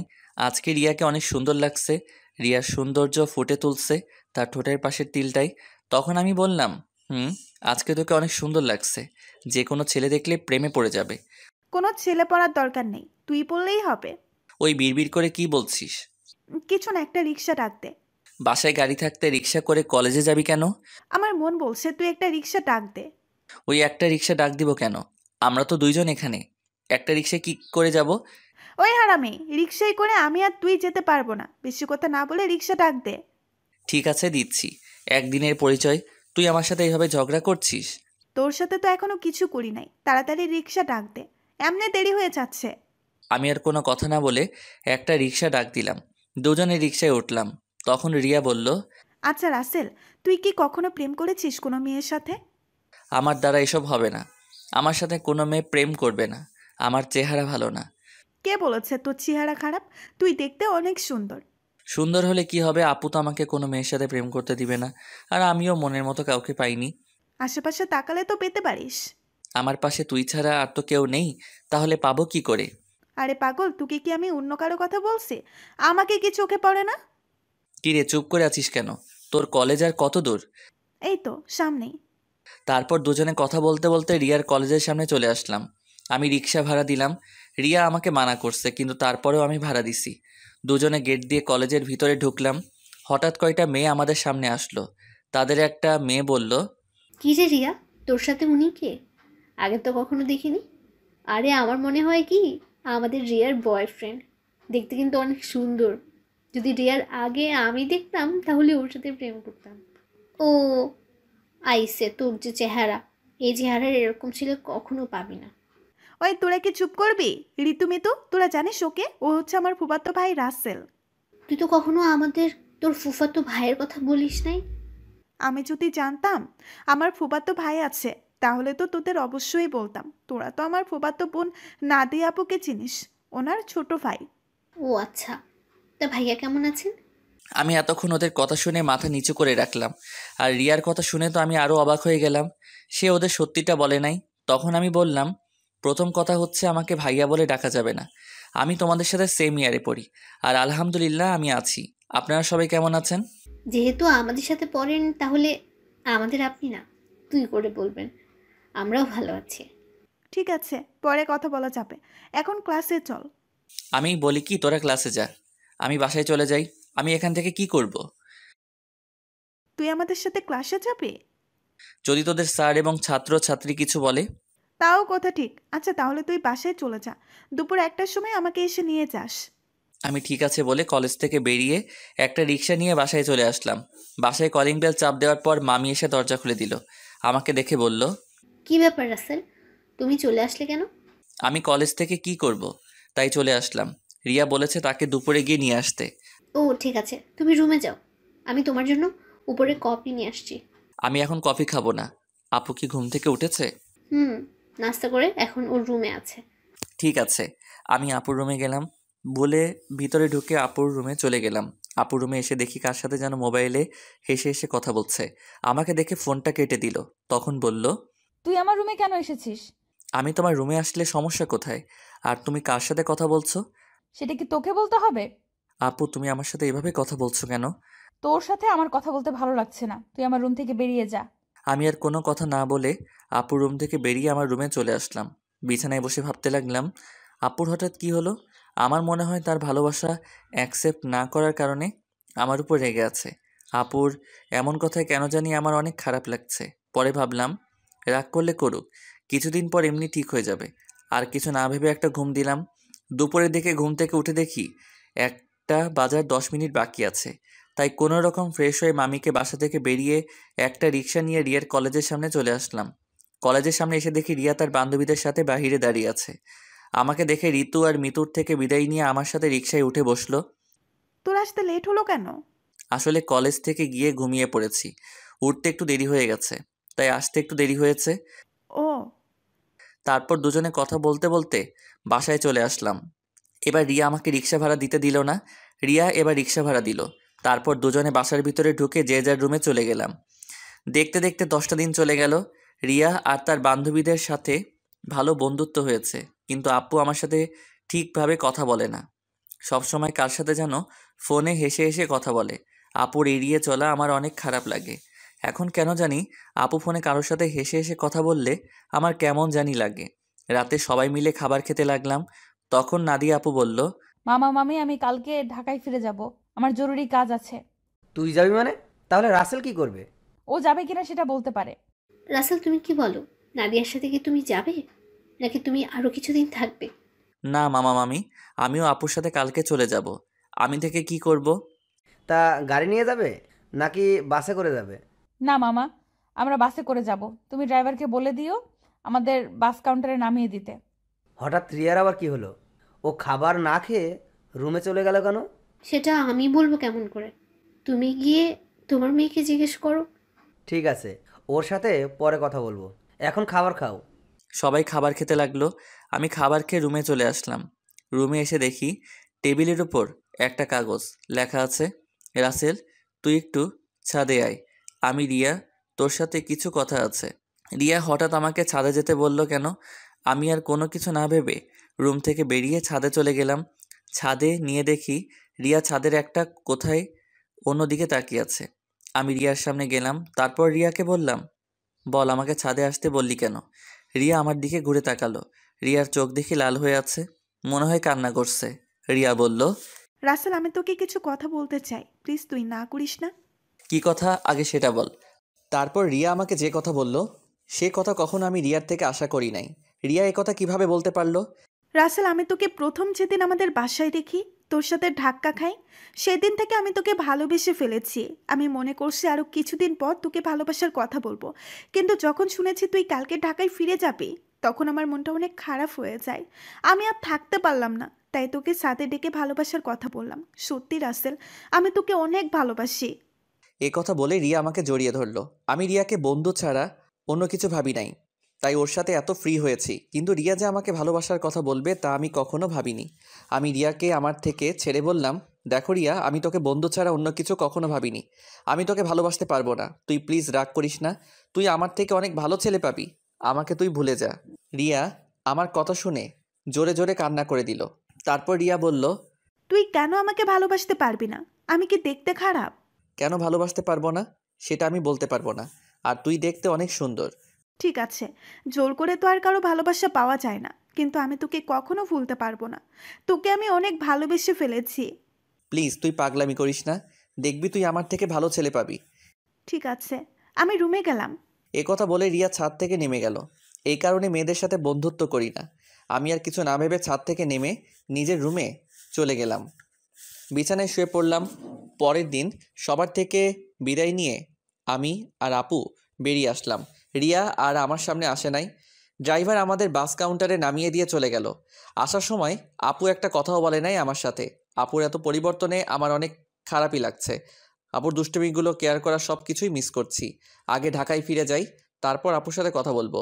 টিকিট কেটে দুজনে বাসে উঠলাম।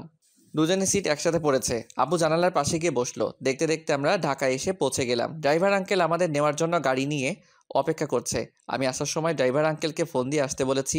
দুজনে বাস থেকে নেমে গাড়িতে গিয়ে বসলাম। আমি ড্রাইভার আঙ্কেলের সাথে সামনের সিটে বসলাম। আপু পিছনের সিটে গিয়ে বসলো।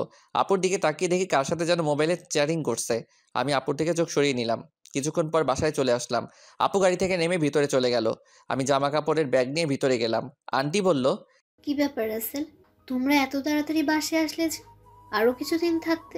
আন্টি আপুর নাকি কাজ আছে, তাই চলে আসলাম। আর 10 দিন তো থেকে আসলাম। ঠিক আছে, তুমি রুমে গিয়ে ফ্রেশ হয়ে আসো, আমি টেবিলে খাবার দিচ্ছি। ঠিক আছে আন্টি, এই বলে নিজের রুমে চলে আসলাম। রুমে এসে ওয়াশরুমে ফ্রেশ হয়ে নিচে চলে আসলাম। একটা চেয়ার টেনে বসলাম। আপুকে দেখলাম না টেবিলে। তখন আমি আন্টিকে বললাম, আন্টি আপু কোথায়? আপু খাবার খাবে না? ও তো খাবার খেয়ে রুমে চলে গেছে, তুমি খেয়ে নাও। ও, আমি আর কোনো কথা না বলে খাবার খেয়ে রুমে চলে আসলাম। দেখতে দেখতে আরও 10টা দিন চলে গেল। আপুর সাথে কথা বলতে গেলে আমার সাথে কথা বলে না। এই 10টা দিন অনেক কষ্টেই কেটেছে। রিয়াদের বাসায় তেমন কষ্ট পাইনি, কারণ রিয়ার সাথে দুষ্টুমি করতে করতে দিন পার হয়ে গেছে। কিন্তু এখানে তো আপুই আমার সাথে সবসময় দুষ্টুমি করতো। আমি এখন বুঝতে পেরেছি, আপুর সাথে কথা না বলতে পারলে আমি অচল। আপুর আগের দুষ্টুমিগুলো খুব মিস করছি। আমার মনে হয় আমিও আপুকে ভালোবেসে ফেলেছি, কিন্তু আন্টি আঙ্কেল কি আমাদের মেনে নেবেন? সমাজের মানুষ কি বলবে? আপুকে দেখে এখন সবসময় হাসি খুশিই থাকে। কার সাথে যেন মোবাইলে সারাদিন কথা বলে। আপু কি তাহলে অন্য কাউকে ভালোবাসে? না, আমার মনের কথা আপুকে খুলে বলতেই হবে। রাতে রাফিকে ফোন দিয়ে বললাম কলেজের সামনে দেখা করতে। রাফিকে বলে দেখি সে কি বলে। আমি একটা জামা গায়ে দিয়ে বাসা থেকে বেরিয়ে একটা রিক্সা নিয়ে কলেজের সামনে চলে গেলাম। কিছুক্ষণ পর দেখি রাফি বাইক নিয়ে আমার সামনে আসছে। রাফি বাইক সাইড করে আমার সামনে এসে বলল, কিরে, হঠাৎ জরুরি দেখা করতে বললি কেন? আসলে তোর সাথে একটা কথা আমি শেয়ার করি নাই, এখন না করে পারছি না। কি কথা বল। তাহলে শোন। তারপর রিয়াদের বাসা এবং আপুদের বাসা থেকে সব কিছু খুলে বললাম। এখন তুই বল আমি কি করব? আঙ্কেল আন্টি যদি জানতে পারে তাহলে তো আমাকে বাসা থেকে বের করে দিবে। তখন আমি কোথায় যাব? তোর এই বন্ধু থাকতে তোর কোনো সমস্যা নেই। তুই আপুকে তোর মনের কথা খুলে বল, পরেরটা পরে দেখা যাবে। আপুকে এখন আমাকে ভালোবাসবে? আমি তো তার মনে কষ্ট দিছি। হয়তো কিছুদিন তোর সাথে অভিমান করে থাকবে, তারপর এমনি অ্যাকসেপ্ট করে নিবে। আমার মনে হয় আপু অন্য কোনো ছেলেকে ভালোবাসে। সারাদিন দেখি কার সাথে যেন মোবাইলে হেসে হেসে কথা বলে। আগে তুই আপুকে মনের কথা খুলে বল, তারপর দেখ আপু কি বলে। যদি রাজি না হয় তারপরেও তুই আপুর পিছনে লেগে থাকবি। তোকে যদি সত্যি ভালোবাসে তাহলে দেখবি তোর সাথে বেশি দিন অভিমান করে থাকতে পারবে না। তুই আপুর সব অত্যাচার সহ্য করে নিবি। ঠিক আছে, আজকে আমি আপুকে মনের কথা খুলে বলবো। আমি আর থাকতে পারছি না। এই 10টা দিন আমি অনেক কষ্ট পেয়েছি। ওকে চল, তোকে বাসায় নামিয়ে দিই। ঠিক আছে চল। আমি রাফির বাইকে করে বাসায় চলে আসলাম। রাফি আমাকে নামিয়ে দিয়ে চলে গেল।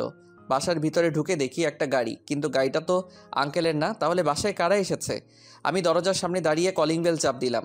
খালা এসে দরজা খুলে দিল। আমি ভিতরে ঢুকে দেখি আপু শাড়ি পরে মেহমানদের সামনে বসে আছে। আবার একটা ছেলে দেখি তাদের সাথে আছে। আঙ্কেল দেখি বাসায়। সবাইকে অনেক খুশি খুশি লাগছে। আমাকে দেখে আঙ্কেল বলল, রাসেল, তুমি সকালে কোথায় গিয়েছিলে? আঙ্কেল আঙ্কেল রাফির সাথে ছিলাম। ও, তা দাঁড়িয়ে আছো কেন? বসো। দেখো, নাদিয়াকে ওরা দেখতে এসেছে। তাদের নাদিয়াকে পছন্দ হয়েছে। এখন বিয়ের দিন তারিখ ঠিক করবে। নাদিয়াপুর বিয়ের কথা শুনে আমার পায়ের নিচের মাটি সরে গেল। এখনই সবার সামনে বলতে ইচ্ছে করছে, নাদিয়াপু তুমি বিয়েটা করো না। আমি তোমাকে ছাড়া থাকতে পারবো না। আমি তোমাকে অনেক ভালোবেসে ফেলেছি, কিন্তু সেটা আর বলতে পারছি না। তাদের দেখে বোঝা যাচ্ছে তারা এই বিয়েতে অনেক খুশি। সবচেয়ে বড় কথা হলো আপুকেও দেখি অনেক খুশি। তাদের এই খুশির মাঝে আমার ভালোবাসার কথা বলতে পারবো না। আমি চাই না আমার কারণে তাদের খুশি নষ্ট হয়ে যাক। আর ছেলেটা দেখতে অনেক সুন্দর, আপুর সাথে ভালো মানাবে। আমি নিজের কষ্ট চেপে রেখে তখন আমি বললাম, তাহলে তো অনেক ভালো, তোমরা যেটা ভালো মনে করো। তোর কি ছেলেকে পছন্দ হয়েছে? ওনাকে পছন্দ না হওয়ার কি আছে? দেখতে অনেক সুন্দর, আপুর সাথে ভালো মানাবে। তাহলে আমরা বিয়ের 3 তারিখ ঠিক করতে পারি। তারপর তারা বিয়ের দিন তারিখ ঠিক করলো। আগামী শুক্রবার আপুর বিয়ে। আমি আর তাদের মধ্যে না থেকে নিজের রুমে চলে আসলাম। দরজা আটকে দিয়ে অনেক কান্না করতে লাগলাম। জীবনে কোনো মেয়েকে ভালোবাসি নাই, এই প্রথম একজনকে ভালোবাসলাম, কিন্তু তাকে আর বলতে পারলাম না। বলার আগেই তার বিয়ে ঠিক হয়ে গেল। হঠাৎ আমার মোবাইলটা বেজে উঠলো। দেখি রিয়া ফোন দিছে। আজকে এতদিন পরে রিয়া আজকে ফোন দিছে। চোখের পানি মুছে ফোনটা রিসিভ করলাম। কিরে, কেমন আছিস? আছি কোনো রকম। তুই কেমন আছিস? আমি আলহামদুলিল্লাহ ভালো আছি। মামা মামি তারা কেমন আছে? সবাই ভালো আছে, কিন্তু তোর কথা কেমন জানি লাগছে। কি হয়েছে তোর? আমার তো কিছুই হয়নি। তুই মনে হয় আমার কাছে কিছু লুকাচ্ছিস। বল কি হয়েছে তোর? বলতে পারি, কিন্তু তুই আমাকে কথা দিতে হবে, তুই কাউকে কিছু বলবি না। ঠিক আছে, বলবো না। এবার বল। তাহলে শোন। এটা তুই কি বলছিস? আমি ফুপা ফুপির সাথে কথা বলি? না রে, তারা শুনলে অনেক কষ্ট পাবে। তারা এই বিয়েতে অনেক খুশি। তাহলে তুই কষ্ট পাচ্ছিস কেন? আমি কষ্ট পেলে কিছু হবে না। আমি চাই না আমার কারণে তাদের আশা ভরসা সব নষ্ট হয়ে যাক। তুই কি পারবি আপুকে ভুলে থাকতে? আমাকে ভুলে থাকার চেষ্টা করতে হবে। এই বিয়েতে আপু রাজি আছে। তাহলে আপু যখন তোকে ভালোবাসার কথা বলেছে তখন রাজি হোস নাই কেন? তখন তো আমি আপুকে ওই চোখে দেখি নাই, আমার বড় বোনের মতো দেখেছি। আর আঙ্কেল আন্টি এবং সমাজের কথা চিন্তা করে আপুকে মানা করে দেই। তখন যদি রাজি হইতি তাহলে আজকে আর কষ্ট পেতে হতো না। এখন তুই কি করবি? এখন আমি আপুকে ভুলে থাকার চেষ্টা করব। আপুর বিয়ে হয়ে গেলে আঙ্কেল আন্টি একা হয়ে যাবে। তাই আমি চাই বাকিটা জীবন তাদের সাথে পার করে দিতে। ঠিক আছে, তাহলে ভালো থাকিস। আর যা কিছু করিস চিন্তা ভাবনা করে করিস। বাই। এই বলে রিয়া ফোন কেটে দিল। আমার চোখ দিয়ে আবার পানি পড়তে শুরু করলো। কান্না করতে করতে নিচে ঘুমিয়ে গেলাম। রাতে সবাই টেবিলে বসে খাবার খেতে লাগলাম। তখন আঙ্কেল বলল, রাসেল, আমি চাই নাদিয়ার বিয়ের সব কিছু তুমি করবে। ঠিক আছে আঙ্কেল। আরে রাসেল, তোমার চোখ দুটো লাল হয়ে আছে কেন? কি হয়েছে তোমার? আসলে আন্টি চোখে কি যেন পড়েছে, তাই লাল হয়ে গেছে। চিন্তা করবেন না, এমনি ঠিক হয়ে যাবে। আমি নাদিয়া আপুর দিকে তাকিয়ে দেখি এক মনে খাবার খেয়ে যাচ্ছে। আমি তার থেকে চোখ সরিয়ে হালকা খাবারকে রুমে চলে আসলাম। রুমে এসে দেখি মোবাইলটা বাজতে আছে। হাতে নিয়ে দেখি রাফি ফোন দিছে। আমি রিসিভ করার পর রাফি বলল, কিরে কেমন আছিস? আপুকে কি ভালোবাসার কথা বলেছিস? আমি ভালো আছি, আর আপুকে ভালোবাসার কথা বলতে পারি নাই। কেন, কি হয়েছে? আপুর বিয়ে ঠিক হয়ে গেছে, তাই আর আমার মনের কথা খুলে বলতে পারি নাই। কি বলছিস তুই? কোথায় বিয়ে ঠিক হয়েছে? ছেলের বাড়ি কোথায় সেটা বলতে পারবো না। ছেলেটা দেখতে অনেক সুন্দর। তুই আমাকে বাসার সামনে নামিয়ে দিয়ে যাওয়ার পর তারপর সব খুলে বললাম। এটা তুই কি বলছিস? তুই কি পারবি আপুকে ভুলে থাকতে? তুই একবার আঙ্কেল আন্টিকে কথা খুলে বল, আর না হয় আপুকে বল। না রে, আমি চাই না আমার কথা শুনে তারা কষ্ট পাক। এই বিয়েতে তারা সবাই খুশি আছে, আর নাদিয়া আপুও রাজি আছে। আঙ্কেল আন্টির কথা চিন্তা করে নিজেকে কষ্ট দিবি? তুই কি থাকতে পারবি? শোন, আঙ্কেল আমাকে রাস্তা থেকে তুলে এনে তাদের বাসায় ঠাঁই দিছে। তাদের মতো একটা পরিবার পেয়েছি। আমার মতো এতিম ছেলেকে নিজের ছেলের মতো দেখেছে। তাহলে আমি এই কথা বলি কেমন করে? আর নাদিয়া আপুকে আমি ভুলে যাব? কিছুদিন গেলে সব কিছু ঠিক হয়ে যাবে। তুই মানুষ না রে, তুই একটা ফেরেশতা। তোর মতো বন্ধু পাওয়া ভাগ্যের ব্যাপার। ঠিক আছে, ভালো থাকিস। কালকে থেকে বিয়ের সব কিছু আমাকে করতে হবে, আজকে আঙ্কেল বলেছে। ওকে, ভালো থাকিস। আল্লাহ হাফেজ। এই বলে রাফি ফোন কেটে দিল। আমি নিজেকে যতই শক্ত রাখার চেষ্টা করি, কিন্তু আমি তা পারছি না। বারবার আপুর চেহারাটা চোখের সামনে ভেসে আসছে। আর কিছু না ভেবে ঘুমিয়ে পড়লাম। সকালে ঘুম থেকে উঠতে দেরি হয়ে গেছে। আজকে আমাকে কেউ ডাকতে আসে নাই। মনে হয় কাজে কামে বিজি সবাই। আমি বিছানা থেকে নেমে ওয়াশরুমে চলে গেলাম। ফ্রেশ হয়ে একটা জামা গায়ে দিয়ে নিচে আসলাম। নিচে এসে একজনকে দেখে আমি পুরো অবাক হয়ে গেলাম। এ আর কেউ নয়, আপুর সাথে যে ছেলের বিয়ে ঠিক হয়েছে সেই ছেলে। আমি এখনও ওনার নাম জানি না। আমাকে দেখে ডাক দিল, আসসালামু আলাইকুম দুলাভাই, কেমন আছেন? আলহামদুলিল্লাহ ভালো আছি। তুমি কেমন আছো? আমিও ভালো আছি। দুলাভাইয়ের নামটা তো জানা হলো না, তা হঠাৎ বিয়ের আগে শ্বশুরবাড়িতে? আমার নাম রনি। নিজেদের অফিস দেখাশোনা করছি। আর আজকে নাদিয়াকে নিয়ে মার্কেটে যাব বিয়ের কেনাকাটা করতে। আমি চাই নাদিয়ার পছন্দের মতো সব কিছুই কিনে দিতে। খুব ভালো। তা আপু কোথায়? নাদিয়া রেডি হয়ে আসছে, তুমিও আমাদের সাথে চলো। না দুলাভাই, আঙ্কেল আমাকে বিয়ের সব কিছুর দায়িত্ব দিছে। আমি নাস্তা করে বাহিরে গিয়ে বিয়ের কার্ডের অর্ডার, ডেকোরেশন সব কিছু করে আসতে হবে। আমার হাতে অনেক কাজ। আপনি আপুকে নিয়ে যান। তোমার যখন কাজ আছে তাহলে তো আর জোর করা যাবে না। চলুন, নাস্তা করবেন। আমি বাসা থেকে করে এসেছি, তুমি করে নাও। ঠিক আছে বলে নাস্তার টেবিলে চলে আসলাম। খালা আমাকে নাস্তা দিয়ে গেল। হঠাৎ সিঁড়ির ওপর চোখ গেল। দেখি আপু সুন্দরভাবে সেজে গুজে নিচে নামছে। আপুকে দেখতে অনেক সুন্দর লাগছে। আপু আমার দিকে তাকাতে আমি চোখ সরিয়ে নিলাম। তারপর তারা দুজনে বাসা থেকে বেরিয়ে গেল। আমি হালকা নাস্তা করে বাসা থেকে বেরিয়ে রিক্সা নিয়ে রাফিদের বাসার সামনে চলে আসলাম। ভাড়া মিটিয়ে কলিং বেল চাপ দিলাম। কিছুক্ষণ পর রাফির আম্মু দরজা খুলে দিল। আসসালামু আলাইকুম আম্মু, কেমন আছো? আম্মু, কাজে অনেক বিজি ছিলাম, তাই তোমার সাথে দেখা করতে পারি নাই। প্লিজ আম্মু, তুমি আমার উপর রাগ করে থেকো না। আম্মু আমাকে জড়িয়ে ধরে কপালে 2টা চুমু দিল। তারপর বলল, এতদিন পর তোর এই আম্মুর কথা মনে পড়েছে?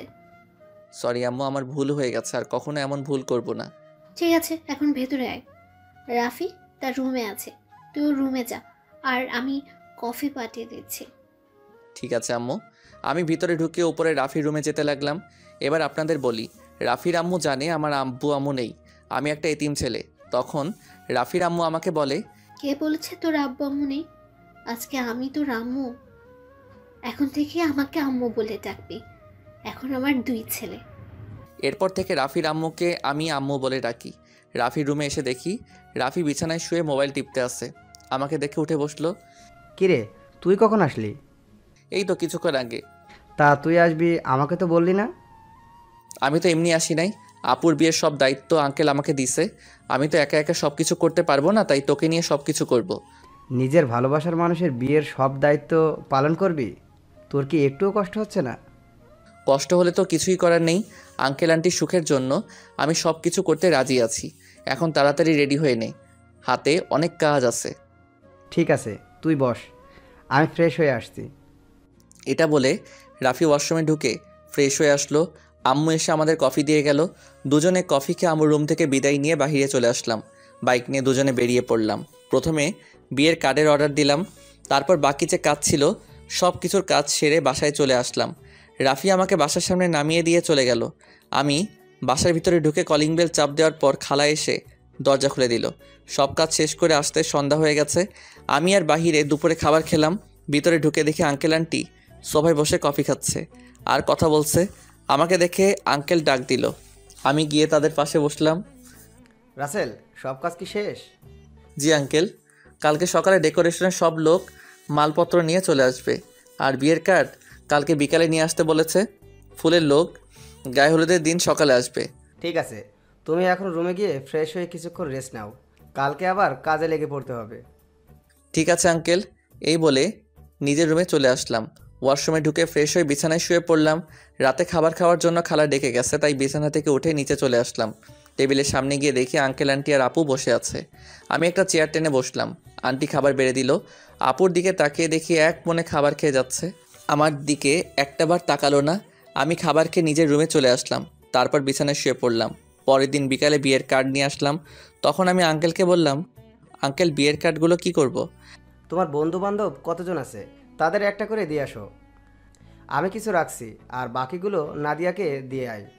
আঙ্কেল আমার তেমন বন্ধু নেই, আমার একমাত্র বন্ধু রাফি এবং তার পরিবার। ঠিক আছে, তাদের বিয়ের কার্ড দিয়ে এসো, আমি কিছু রাখছি, বাকিগুলো নাদিয়াকে দিয়ে আয়। আঙ্কেল কিছু কার্ড রাখলো। বাকিগুলো নিয়ে আপুর রুমের সামনে গেলাম। বাহির থেকে বললাম, আপু ভিতরে আসতে পারি? আয়। আমি ভিতরে ঢুকে দেখে আপু বিছানায় বসে আছে, কিন্তু অবাক করার বিষয় হলো আপুর চোখ দুটো লাল হয়ে আছে। আমাকে দেখে বলল, কেন এসেছিস? আসলে আপু, আঙ্কেল বলেছে বিয়ের কার্ডগুলো তোমাকে দিতে, তোমার বন্ধু বান্ধবকে দেওয়ার জন্য। ঠিক আছে, রেখে যা।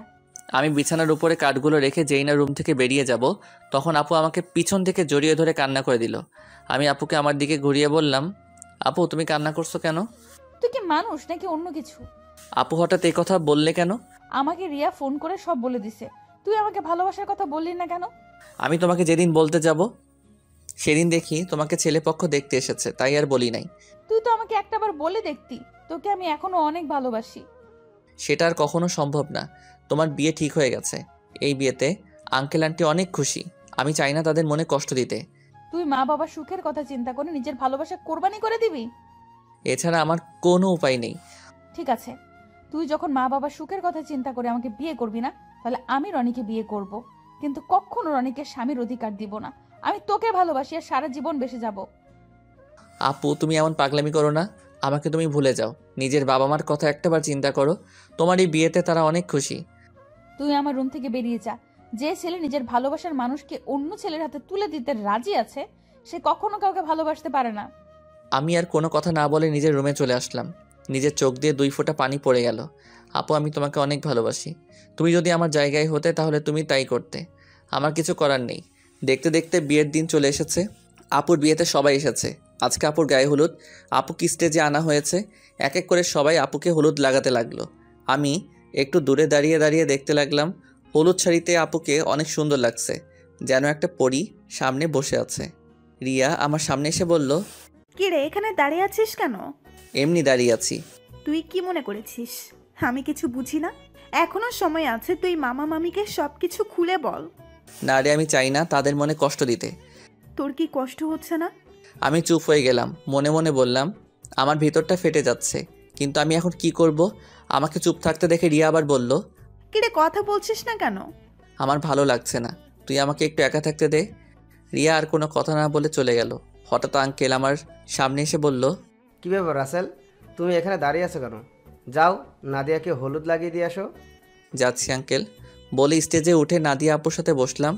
আপু আমার দিকে করুণ চোখে তাকালো। আমি একটু হলুদ আপুর গালে লাগিয়ে দিলাম, তারপর মিষ্টি আপুর মুখের সামনে ধরলাম, কিন্তু আপু খাচ্ছে না, আমার দিকে তাকিয়ে আছে। তখন আন্টি বলল, কিরে নাদিয়া, রাসেল তোর মুখের সামনে মিষ্টি ধরে রেখেছে, তুই খাসনি কেন? আন্টির কথা শুনে আপু হালকা একটু মিষ্টি খেলো। তারপর আপু আমাকে একটু মিষ্টি খাইয়ে দিল। আমি আর বসে না থেকে ছাদে চলে গেলাম। অনেক কষ্টে আপুর সামনে চোখের পানি আটকে রেখেছি। ছাদের কিনারে দাঁড়িয়ে কান্না করতে লাগলাম। আজকে রাতটা পার হলে কালকে আপুর বিয়ে হয়ে যাবে। নিজের চোখের সামনে কিভাবে দেখবো আপুর বিয়ে? আমার চোখের পানি কোনো বাধা মানছে না, অঝোর ধারায় পানি পড়তে লাগলো। ছাদে কতক্ষণ ছিলাম বলতে পারবো না। আমার একটা জিনিস কিছুতেই মাথায় ঢুকছে না, রাফিক আজকে গায়ে হলুদ হয়ে দেখলাম না, ও কোথায়? আমাকে তো বলেছে সন্ধ্যার পরে চলে আসবে, আম্মু আব্বু তারা এসেছে, কিন্তু তাকে দেখলাম না। পকেট থেকে মোবাইল বের করে রাফিকে ফোন দিলাম, কিন্তু তার মোবাইল বন্ধ বলছে। আমি আর কিছু না ভেবে নিচু নামতে যাব, হঠাৎ ছাদে কারো আসার শব্দ পেলাম। নিচের দিকে তাকিয়ে দেখি আপু ছাদের দিকে আসছে। আপু আমাকে দেখে হাত ধরে টেনে ছাদের কিনারে নিয়ে আসলো। তখন আপু বলল, নিজেকে এত কষ্ট দিচ্ছিস কেন? রাসেল, এখনো সময় আছে। তুই আব্বু আম্মুকে সবকিছু খুলে বল। তুই যদি বলতে ভয় পাস তাহলে আমি বলি। না আপু, তুমি এই কাজগুলো কখনো করবে না, তারা শুনলে অনেক কষ্ট পাবে। আমি চাই না তারা আমার কথা শুনে কষ্ট পাক। তুই কি পারবি আমাকে ছেড়ে থাকতে? আমাকে পারতেই হবে। রাসেল, শেষবারের মতন আমার একটা কথা রাখবি? কি কথা বলো? তুই কালকে আমার সামনে আসিস না। আমি তোকে সামনে দেখলে কবুল বলতে পারবো না। ঠিক আছে, আমি তোমার সামনে থাকবো না। আমাকে জড়িয়ে ধরে একটা কিস করবি। কালকের পর তো অন্য পুরুষের সাথে থাকতে হবে। এখানে অন্য পুরুষ কোথায় থেকে আসলো? সে তো হবে তোমার স্বামী। কিন্তু আমি তো তাকে কখনো স্বামী হিসেবে মানবো না। আমি শুধু তোকে ভালোবাসি। প্লিজ আপু, তুমি আমাকে ভুলে যাও, স্বামী সংসার নিয়ে নতুন জীবন শুরু করো। আমি কখনো তোকে ছাড়া নতুন জীবন শুরু করতে পারবো না। আপু, তোমাকে আমার কসম দিয়ে বলছি, তুমি আঙ্কেল আন্টির মনে কষ্ট দিও না। সব বাবা মা চায় তার মেয়ে যেন সুখে থাকে। ঠিক আছে, তুই যা বলছিস তাই হবে। এখন আমাকে শেষবারের মতন জড়িয়ে ধরে একটা কিস কর। তোর কাছে এটাই আমার শেষ চাওয়া। আপু, তোমাকে জড়িয়ে ধরতে পারবো, কিন্তু কিস করতে পারবো না। এটা একমাত্র তোমার স্বামীর অধিকার। ঠিক আছে, তাহলে জড়িয়ে ধর। আমি আপুকে জড়িয়ে ধরলাম। আপু শুধু চোখের পানি ফেলছে। আমাকে কিছুক্ষণ জড়িয়ে ধরে নিচে নেমে গেল। পরের দিন আমি কাজে বিজি থাকতে শুরু করলাম, সব কিছু ঠিকঠাক মতো দেখিয়ে দিতে লাগলাম। কিছুক্ষণ পর আম্মু আমার সামনে আসলো। কি রে রাসেল, তোকে গতকাল থেকে ঠিকভাবে দেখতে পাচ্ছি না। আসলে আম্মু, আপুর বিয়ের সব দায়িত্ব আমার হাতে, তাই কাজে কামে এদিক ওদিক দৌড়াতেছিলাম। তোর চোখ দুটো লাল হয়ে আছে, কি হয়েছে তোর? আমার কিছু হয়নি আম্মু, এমনি রাতে একটু ঘুম কম হয়েছে। বেশি রাতে ঘুমাইছি তো, আবার সকাল সকাল ঘুম থেকে উঠে কাজে লেগে পড়ছি। ঠিক আছে, তুই থাক, আম্মু ভেতরে যাচ্ছি। ওকে আম্মু। আচ্ছা আম্মু, রাফি কোথায়? গতকাল থেকে রাফিকে দেখছি না, ওর মোবাইল বন্ধ। আমাকে তো বলছে তার কি একটা কাজ আছে, তাই সে আসতে পারবে না, কিন্তু আজকে দুপুরে চলে আসবে বলেছে। মোবাইল বন্ধ কেন সেটা তো বলতে পারবো না। ও, আম্মু আর কোনো কথা না বলে চলে গেল। আমি আবার কাজে লেগে পড়লাম। দেখতে দেখতে দোলা আসার সময় হয়ে গেছে। এদিকে আমার সব কিছু ঠিকঠাক মতো হয়ে গেছে। আমি রুমে এসে ফ্রেশ হয়ে একটা পাঞ্জাবি গায়ে দিয়ে রুম থেকে বেরিয়ে যেতেই হঠাৎ রিয়া আমার রুমে আসলো। কিরে তুই হঠাৎ আমার রুমে? রাসেল, তোর অনেক কষ্ট হচ্ছে তাই না রে? আমি সব কষ্ট মাটি চাপা দিয়ে আর দিচ্ছি। হয়তো নাদিয়া আপু আমার কপালে ছিল না, তাই এরকম আমার সাথে হয়েছে। আমি তার জন্য দোয়া করি, সে যেন স্বামী সংসার নিয়ে সুখে থাকে। তোকে কিছু বলার ভাষা আমার নেই। তুই আসলে মানুষ না, তুই একটা ফেরেশতা। ঠিক আছে, দুলা আসার সময় হয়ে গেছে, এখন বাইরে যেতে হবে। চলো দুজনে একসাথে যাই। ঠিক আছে, চল। আমি আর রিয়া রুম থেকে বেরিয়ে গেটের সামনে গেলাম, দেখি জামাই চলে এসেছে। আমি জামাইকে দেখে অন্যদিকে চলে গেলাম। সবাই জামাইকে নিয়ে ভিতরে ঢুকলো, তারপর স্টেজে নিয়ে বসালো। কিছুক্ষণ পর নাদিয়া আপুকে নিয়ে বসালো। আজকে আপুকে লাল বেনারসিতে অনেক সুন্দর লাগছে। আপুকে জামাইয়ের সাথে বসানো হলো, আর তারপর দিকে তাকাতে লাগলো, হয়তো আমাকে খুঁজতে আসে, কিন্তু আমি লুকিয়ে লুকিয়ে তাকে দেখছি। কিছুক্ষণ পর কাজে এসে বিয়ে পড়াতে কিছুক্ষণ যখন নাদিয়া আপুকে কবুল বলতে বললো, তখন আপু চুপ করে আছে। সবাই আপুকে বলছে কবুল বলার জন্য, কিন্তু আপু বলছে না। যেই না আপু সবার জোরাজোরিতে কবুল বলতে যাবে, তখন হঠাৎ রাফি কোথা থেকে এসে বলল, এই বিয়ে বন্ধ করুন। কী হয়েছে রাফি, তুমি বিয়ে বন্ধ করতে বললে কেন? আপনারা যার সাথে আপুকে বিয়ে দিচ্ছেন তার সম্বন্ধে ভালো করে খোঁজখবর নিয়েছেন? কি বলতে চাও তুমি? সবাই তো বলছে ছেলে ভালো। এই ছেলে ভালো না, ও একটা মেয়েকে বিয়ে করবে বলে তার সব কিছু কেড়ে নিয়েছে। তোমার কাছে কি প্রমাণ আছে যে রনি খারাপ ছেলে? আমি জানতাম আপনারা এটাই বলবেন, তাই তো ওই মেয়েকে সাথে করে নিয়ে এসেছি। কোথায় আপু, সামনে আসো। রাফির কথা শুনে একটা মেয়ে সবার সামনে আসলো। মেয়েটাকে দেখে রনির চোখ বড় বড় হয়ে গেল। তখন রাফি বলল, বোন, তুমি সবার কাছে সত্যিটা খুলে বলো। আমার নাম মিম। রনি আর আমার 1 বছরের সম্পর্ক। সে আমাকে বিয়ে করবে বলে আমার সব কিছু কেড়ে নিয়ে গেছে। কিছুদিন আগে সে আমাকে বলে তাকে ভুলে যেতে, আর নাকি তার অন্য জায়গায় বিয়ে ঠিক হয়েছে। আমার সাথে নাকি প্রেমের অভিনয় করেছে। আমার ছেলে যে তোমার সাথে খারাপ কিছু করেছে তার কি প্রমাণ আছে? আমার মোবাইলে আমার আর রনির একসাথে ছবি আছে, এবং কিছু নেগেটিভ ছবিও আছে, চাইলে দেখতে পারেন। বলে মোবাইলটা রনির বাবার হাতে দিল। তখন রনির আব্বু বলল, আমি তোমাদের দুজনের ছবি শুধু দেখেছি, আর ওগুলো দেখতে চাই না। রহমান সাহেব, আপনি আমাকে ক্ষমা করে দিন। আমি জানতাম না আমার ছেলে এতটা খারাপ। যদি জানতাম তাহলে কখনোই আপনার মেয়ের জন্য বিয়ের প্রস্তাব নিয়ে আসতাম না। আমি আজকে ওদের দুজনকে বিয়ে দিব। পারলে আমাকে মাফ করে দিবেন। এই বলে রনির বাবা মিম এবং রনিকে নিয়ে তারা বাসা থেকে বেরিয়ে গেল। সবাই এখন চিন্তা করছে নাদিয়ার কি হবে। তখন আঙ্কেল বলল, এখন আমার মেয়েটার কি হবে? এখন ওকে কে বিয়ে করবে? তখন রাফি আর রিয়া আঙ্কেলের সামনে গিয়ে বলল, আঙ্কেল, আপনি কোনো চিন্তা করবেন না, আপুর বিয়ে আজকে এবং এখনই হবে। তুমি কি বলছো রাফি? আমার মেয়েকে বিয়ে করবে? সে আর কেউ নয়, আমি রাসেলের কথা বলছি। রাসেল আর নাদিয়া আপু দুজনকে পাগলের মতো ভালোবাসে। শুধু আপনাদের সুখের কথা চিন্তা করে নিজের ভালোবাসা কোরবানি দিতে চেয়েছে। কারণ মামা, তুমি ওকে রাস্তা থেকে তুলে এনে নিজের বাসায় ঠাঁই দিছো, তাই তোমাদের নুন খেয়ে তোমাদের মনে কষ্ট দিতে চাইনি। আমি আপনাকে সব কিছু খুলে বলি। আঙ্কেল রাফির কথা শুনে আমার সামনে এসে ঠাস করে একটা থাপ্পড় মেরে বলতে লাগলো, নিজেকে খুব মহান মনে করছিস, তাই না? আমি কি কখনো তোর চাওয়া পাওয়া অপূর্ণ করেছি? তোকে আমি বাইরের ছেলে মনে করেছি? তুই কেন এমন করছিস? আমি তোমাদের সাথে প্রতারণা করতে পারবো না।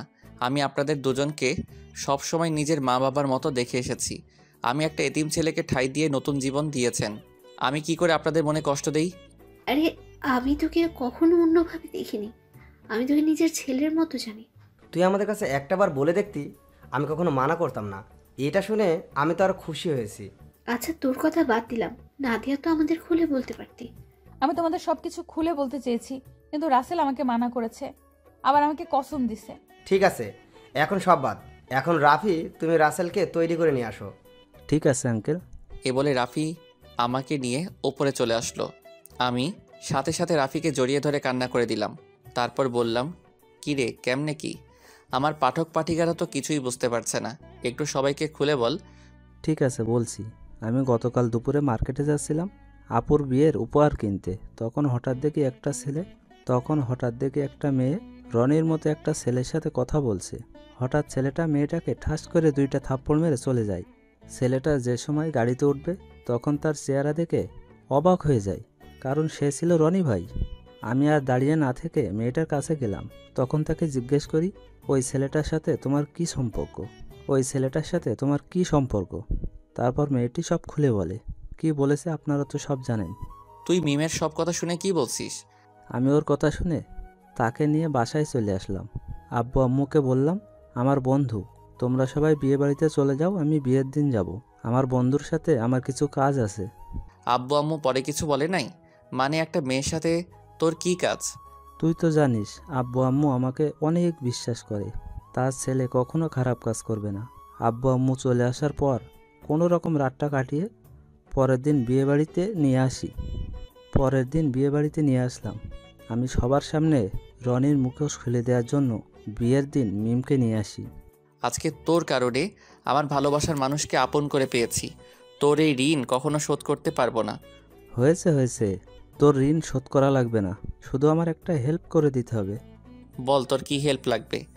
আমার সাথে একটা মেয়ে দাঁড়িয়ে যখন আঙ্কেলের সাথে কথা বলছে, ওই মেয়েটাকে আমার পছন্দ হয়েছে। ওর সাথে আমার লাইন ক্লিয়ার করে দিবি। তার মানে তুই রিয়ার কথা বলছিস? আরে তোকে তো ওর কথা বলছি। মানে? আমি তো কিছুই বুঝতে পারছি না।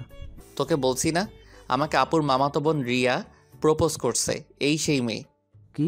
তার মানে এই সেই রিয়া? কিন্তু চেহারা কিন্তু মার্শাআল্লাহ। এখন আমার সাথে লাইন করিয়ে দে। ঠিক আছে, দিব, আগে আমার বিয়েটা শেষ হোক। ঠিক আছে, এখন ফ্রেশ হয়ে আয়, আমাদের জন্য সবাই অপেক্ষা করছে। আমি আর কোনো কথা না বলে ওয়াশরুমে ঢুকে ফ্রেশ হয়ে একটা পাঞ্জাবি গায়ে দিয়ে রাফির সাথে নিচে চলে আসলাম। আমাকে নিয়ে আপুর পাশে নিয়ে বসালো। তখন আপু আমার কানের কাছে মুখ এনে বলল, আজকে তোর খবর আছে, শুধু বিয়েটা হয়ে যেতে দে। তুই আমাকে অনেক কষ্ট দিয়েছিস। সেটা বাসর ঘরে দেখা যাবে। আমিও কিন্তু কম কষ্ট পাইনি। কাজী বিয়ে পড়ানো শুরু করলো। আগে আপুকে কবুল বলতে বলল। আপু সাথে সাথে কবুল বলে ফেললো। সবাই মুচকি মুচকি হাসছে। এবার আমাকে বলতে বলল, কিন্তু আমি বলছি না। আমি আপুকে একটু লাগানোর জন্য দেরি করছি। আপু আমাকে কনুই দিয়ে গুঁতা দিল। আমি সাথে সাথে কবুল বলে ফেললাম। সবাই জোরে জোরে হাসা শুরু করলো। তারপর কাজী মোনাজাত ধরলো। সবাই আমাদের জন্য দোয়া করলো। তারপর সবাই খাওয়া দাওয়া করে বাসায় চলে গেল। আব্বু আম্মু আমার কাছ থেকে বিদায় নিয়ে চলে গেল। রাফি আমার সাথে থেকে গেল। এখন আমি আর রাফি ছাদে বসে আছি। ছাদে আসার সময় রিয়াকে বলেছি ছাদে আসার জন্য। আমি আর রাফি বসে বসে কথা বলছি। কিছুক্ষণ পর রিয়া ছাদে আসলো। তখন আমি বললাম, কিরে তোর আসতে এত দেরি হলো কেন? দেরি কি আর এমনি হয়েছে? তোর বাসর ঘর সাজাতে দেরি হয়ে গেছে। এখন বল, কি জন্য ডাকলি? আজকে বিয়েবাড়িতে একটা ছেলে তোকে দেখে পছন্দ করে, সে নাকি তোর সাথে প্রেম করতে চায়। আমার কথা শুনে রাফি মাথা নিচু করে ফেলছে। তখন রিয়া বলল, ছেলেটাকে জানতে পারি? সে আর কেউ নয়, আমার কলিজা, আমার জানের বন্ধু রাফি। ও তাই নাকি? তাহলে ও না বলে তোকে বলতে বলছে কেন? আসলে আজ পর্যন্ত রাফি কোনো মেয়ের সাথে প্রেম করে নাই। কেন জানি তোকে দেখে পছন্দ হয়, কিন্তু লজ্জার কারণে বলতে পারছে না। তাই আমাকে বলল তোর সাথে লাইন করে দেওয়ার জন্য। ঠিক আছে, তুই রুমে যা। আপু রুমে তোর জন্য অপেক্ষা করছে, বাসর ঘরে। আমার অনেক ভয় করছে রে। এত ভয় কিসের? বিড়ালটা ঠিক মতো মারিস। ওই, এই বিড়াল আবার কোথায় থেকে আসলো? সেটা বাসর ঘরে গেলে আপু তোকে দেখিয়ে দিবে। এখন তুই যা, আমি ওর সাথে কথা বলবো। আচ্ছা ঠিক আছে, যাচ্ছি। আমার বন্ধুর যেন কিছু না হয়, তাহলে কিন্তু তোর মাথা ফাটিয়ে ফেলবো। ওই আমার জামাইয়ের সাথে আমি যেটা করি, তোর সমস্যা কি? কি? তার মানে তুই রাজি? আরে ওকে তো প্রথম থেকে আমি প্রেমে পড়ে গেছি। এখানে রাজি হওয়ার কি আছে? তুই বাসর ঘরে যা, আমি আমার জানের সাথে একটু রোমান্স করি। তাহলে তোরা থাক, আমি গেলাম। আমি আর কোনো কথা না বলে বাসর ঘরের সামনে চলে আসলাম। দোয়া দরুদ পরে আস্তে আস্তে রুমে ঢুকলাম। তারপর দরজা বন্ধ করে দিলাম। দরজা বন্ধ করে বিছানার দিকে তাকিয়ে যেটা দেখলাম, সেটা দেখে আমি পুরো অবাক হয়ে গেলাম। দেখি নাদিয়া আপু একটা লাঠি নিয়ে বিছানায় বসে আছে। আমি আপুর সামনে গেলাম। তখন আমি বললাম, আপু তুমি লাঠি নিয়ে বসে আছো কেন? ঠাস করে একটা বাড়ি মেরে দিল। তখন আমি বললাম, তুমি আমাকে মারলে কেন? প্রথমে আপু বললি কেন? আপুকে আপু বলবো না তো কি বলবো? আবার ঠাস করে আরেকটা বাড়ি মারলো। তখন নাদিয়া বলল, আর একবার যদি আপু বলে ডাকিস তাহলে তোর মাথা ফাটিয়ে দিব। এখন থেকে আমার নাম এবং তুমি করে বলবি। তুমি করে তো সবসময় বলি, কিন্তু নাম ধরে কিভাবে বলবো? তুমি তো আমার থেকে বড়। কারণ এখন আমি তোর স্ত্রী, আমাকে নাম ধরে ডাকবি। ঠিক আছে, এখন থেকে নাম ধরে ডাকবো। তো এতক্ষণ কোথায় ছিলি?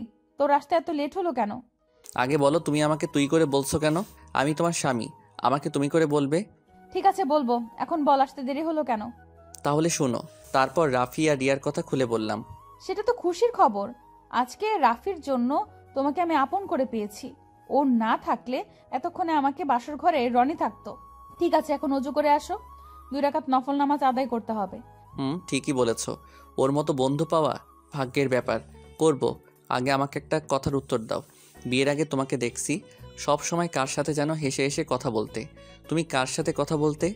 নাদিয়া আমার কথা শুনে হাসতে হাসতে বলল, আরে পাগল, এটা আমি অভিনয় করছি। আমি তোমার সামনে মোবাইল নিয়ে অন্য ছেলের সাথে কথা বলার অভিনয় করছি এবং তোমাকে এড়িয়ে চলছি। তুই এগুলো সহ্য করতে না পেরে যেন আমাকে ভালোবাসার কথা বলিস, কিন্তু হাদারাম তুমি আমাকে কখনো বলোই নাই। কিছুদিন দেখার পর যখন তোমার রিয়াকশন দেখলাম না, তারপরে ছেলেকে বিয়ে করতে রাজি হয়ে যাই। তারপর কি হলো তুমি তো জানো। আমারটা আর কি শুনবে? সব তো তুমি জানতে পেরেছ। এখন চলো দুজনে অজু করে আসি। ঠিক আছে চলো। আমি আর নাদিয়া ওয়াশরুমে ঢুকে অজু করে 2 রাকাত নফল নামাজ আদায় করে খাটে গিয়ে বসলাম। তখন নাদিয়া বলল, আজকে তোমার ভালোবাসা দিয়ে আমার সব কষ্ট দূর করে দাও। তোমার কষ্ট দূর করলে আমার কষ্টগুলো দূর করবে কে? আমিও তোমার সব কষ্ট দূর করে দিব ভালোবাসা দিয়ে। ঠিক আছে, তাহলে মিশনে নেমে পড়ি। আমার তো আর সহ্য হচ্ছে না। বাবা, আমার সিনিয়র জামাই দেখি সহ্য হচ্ছে না, আসো। তারপর আর কি, নাদিয়ার উপর ঝাঁপিয়ে পড়লাম। নাদিয়ার ঠোঁট দুটো নিজের আয়ত্তে নিয়ে আসলাম। আস্তে আস্তে কাপড় খুলতে লাগলাম। তারপর ওর পুরো শরীরে কিস করতে লাগলাম। ধবধবে সাদা দেহ। তারপর হারিয়ে গেলাম সাগরের বুকে। এখন আমি আর নাদিয়া সবসময় কলেজে যাওয়া আসা করি। রিয়া আর রাফির প্রেম ভালোই চলছে, তাদের পড়ালেখা শেষ হলে বিয়ে হবে। আমি আমার সিনিয়র আপুর ভালোবাসা পেয়ে অনেক সুখে আছি। ধন্যবাদ সবাইকে আমাদের পাশে থাকার জন্য।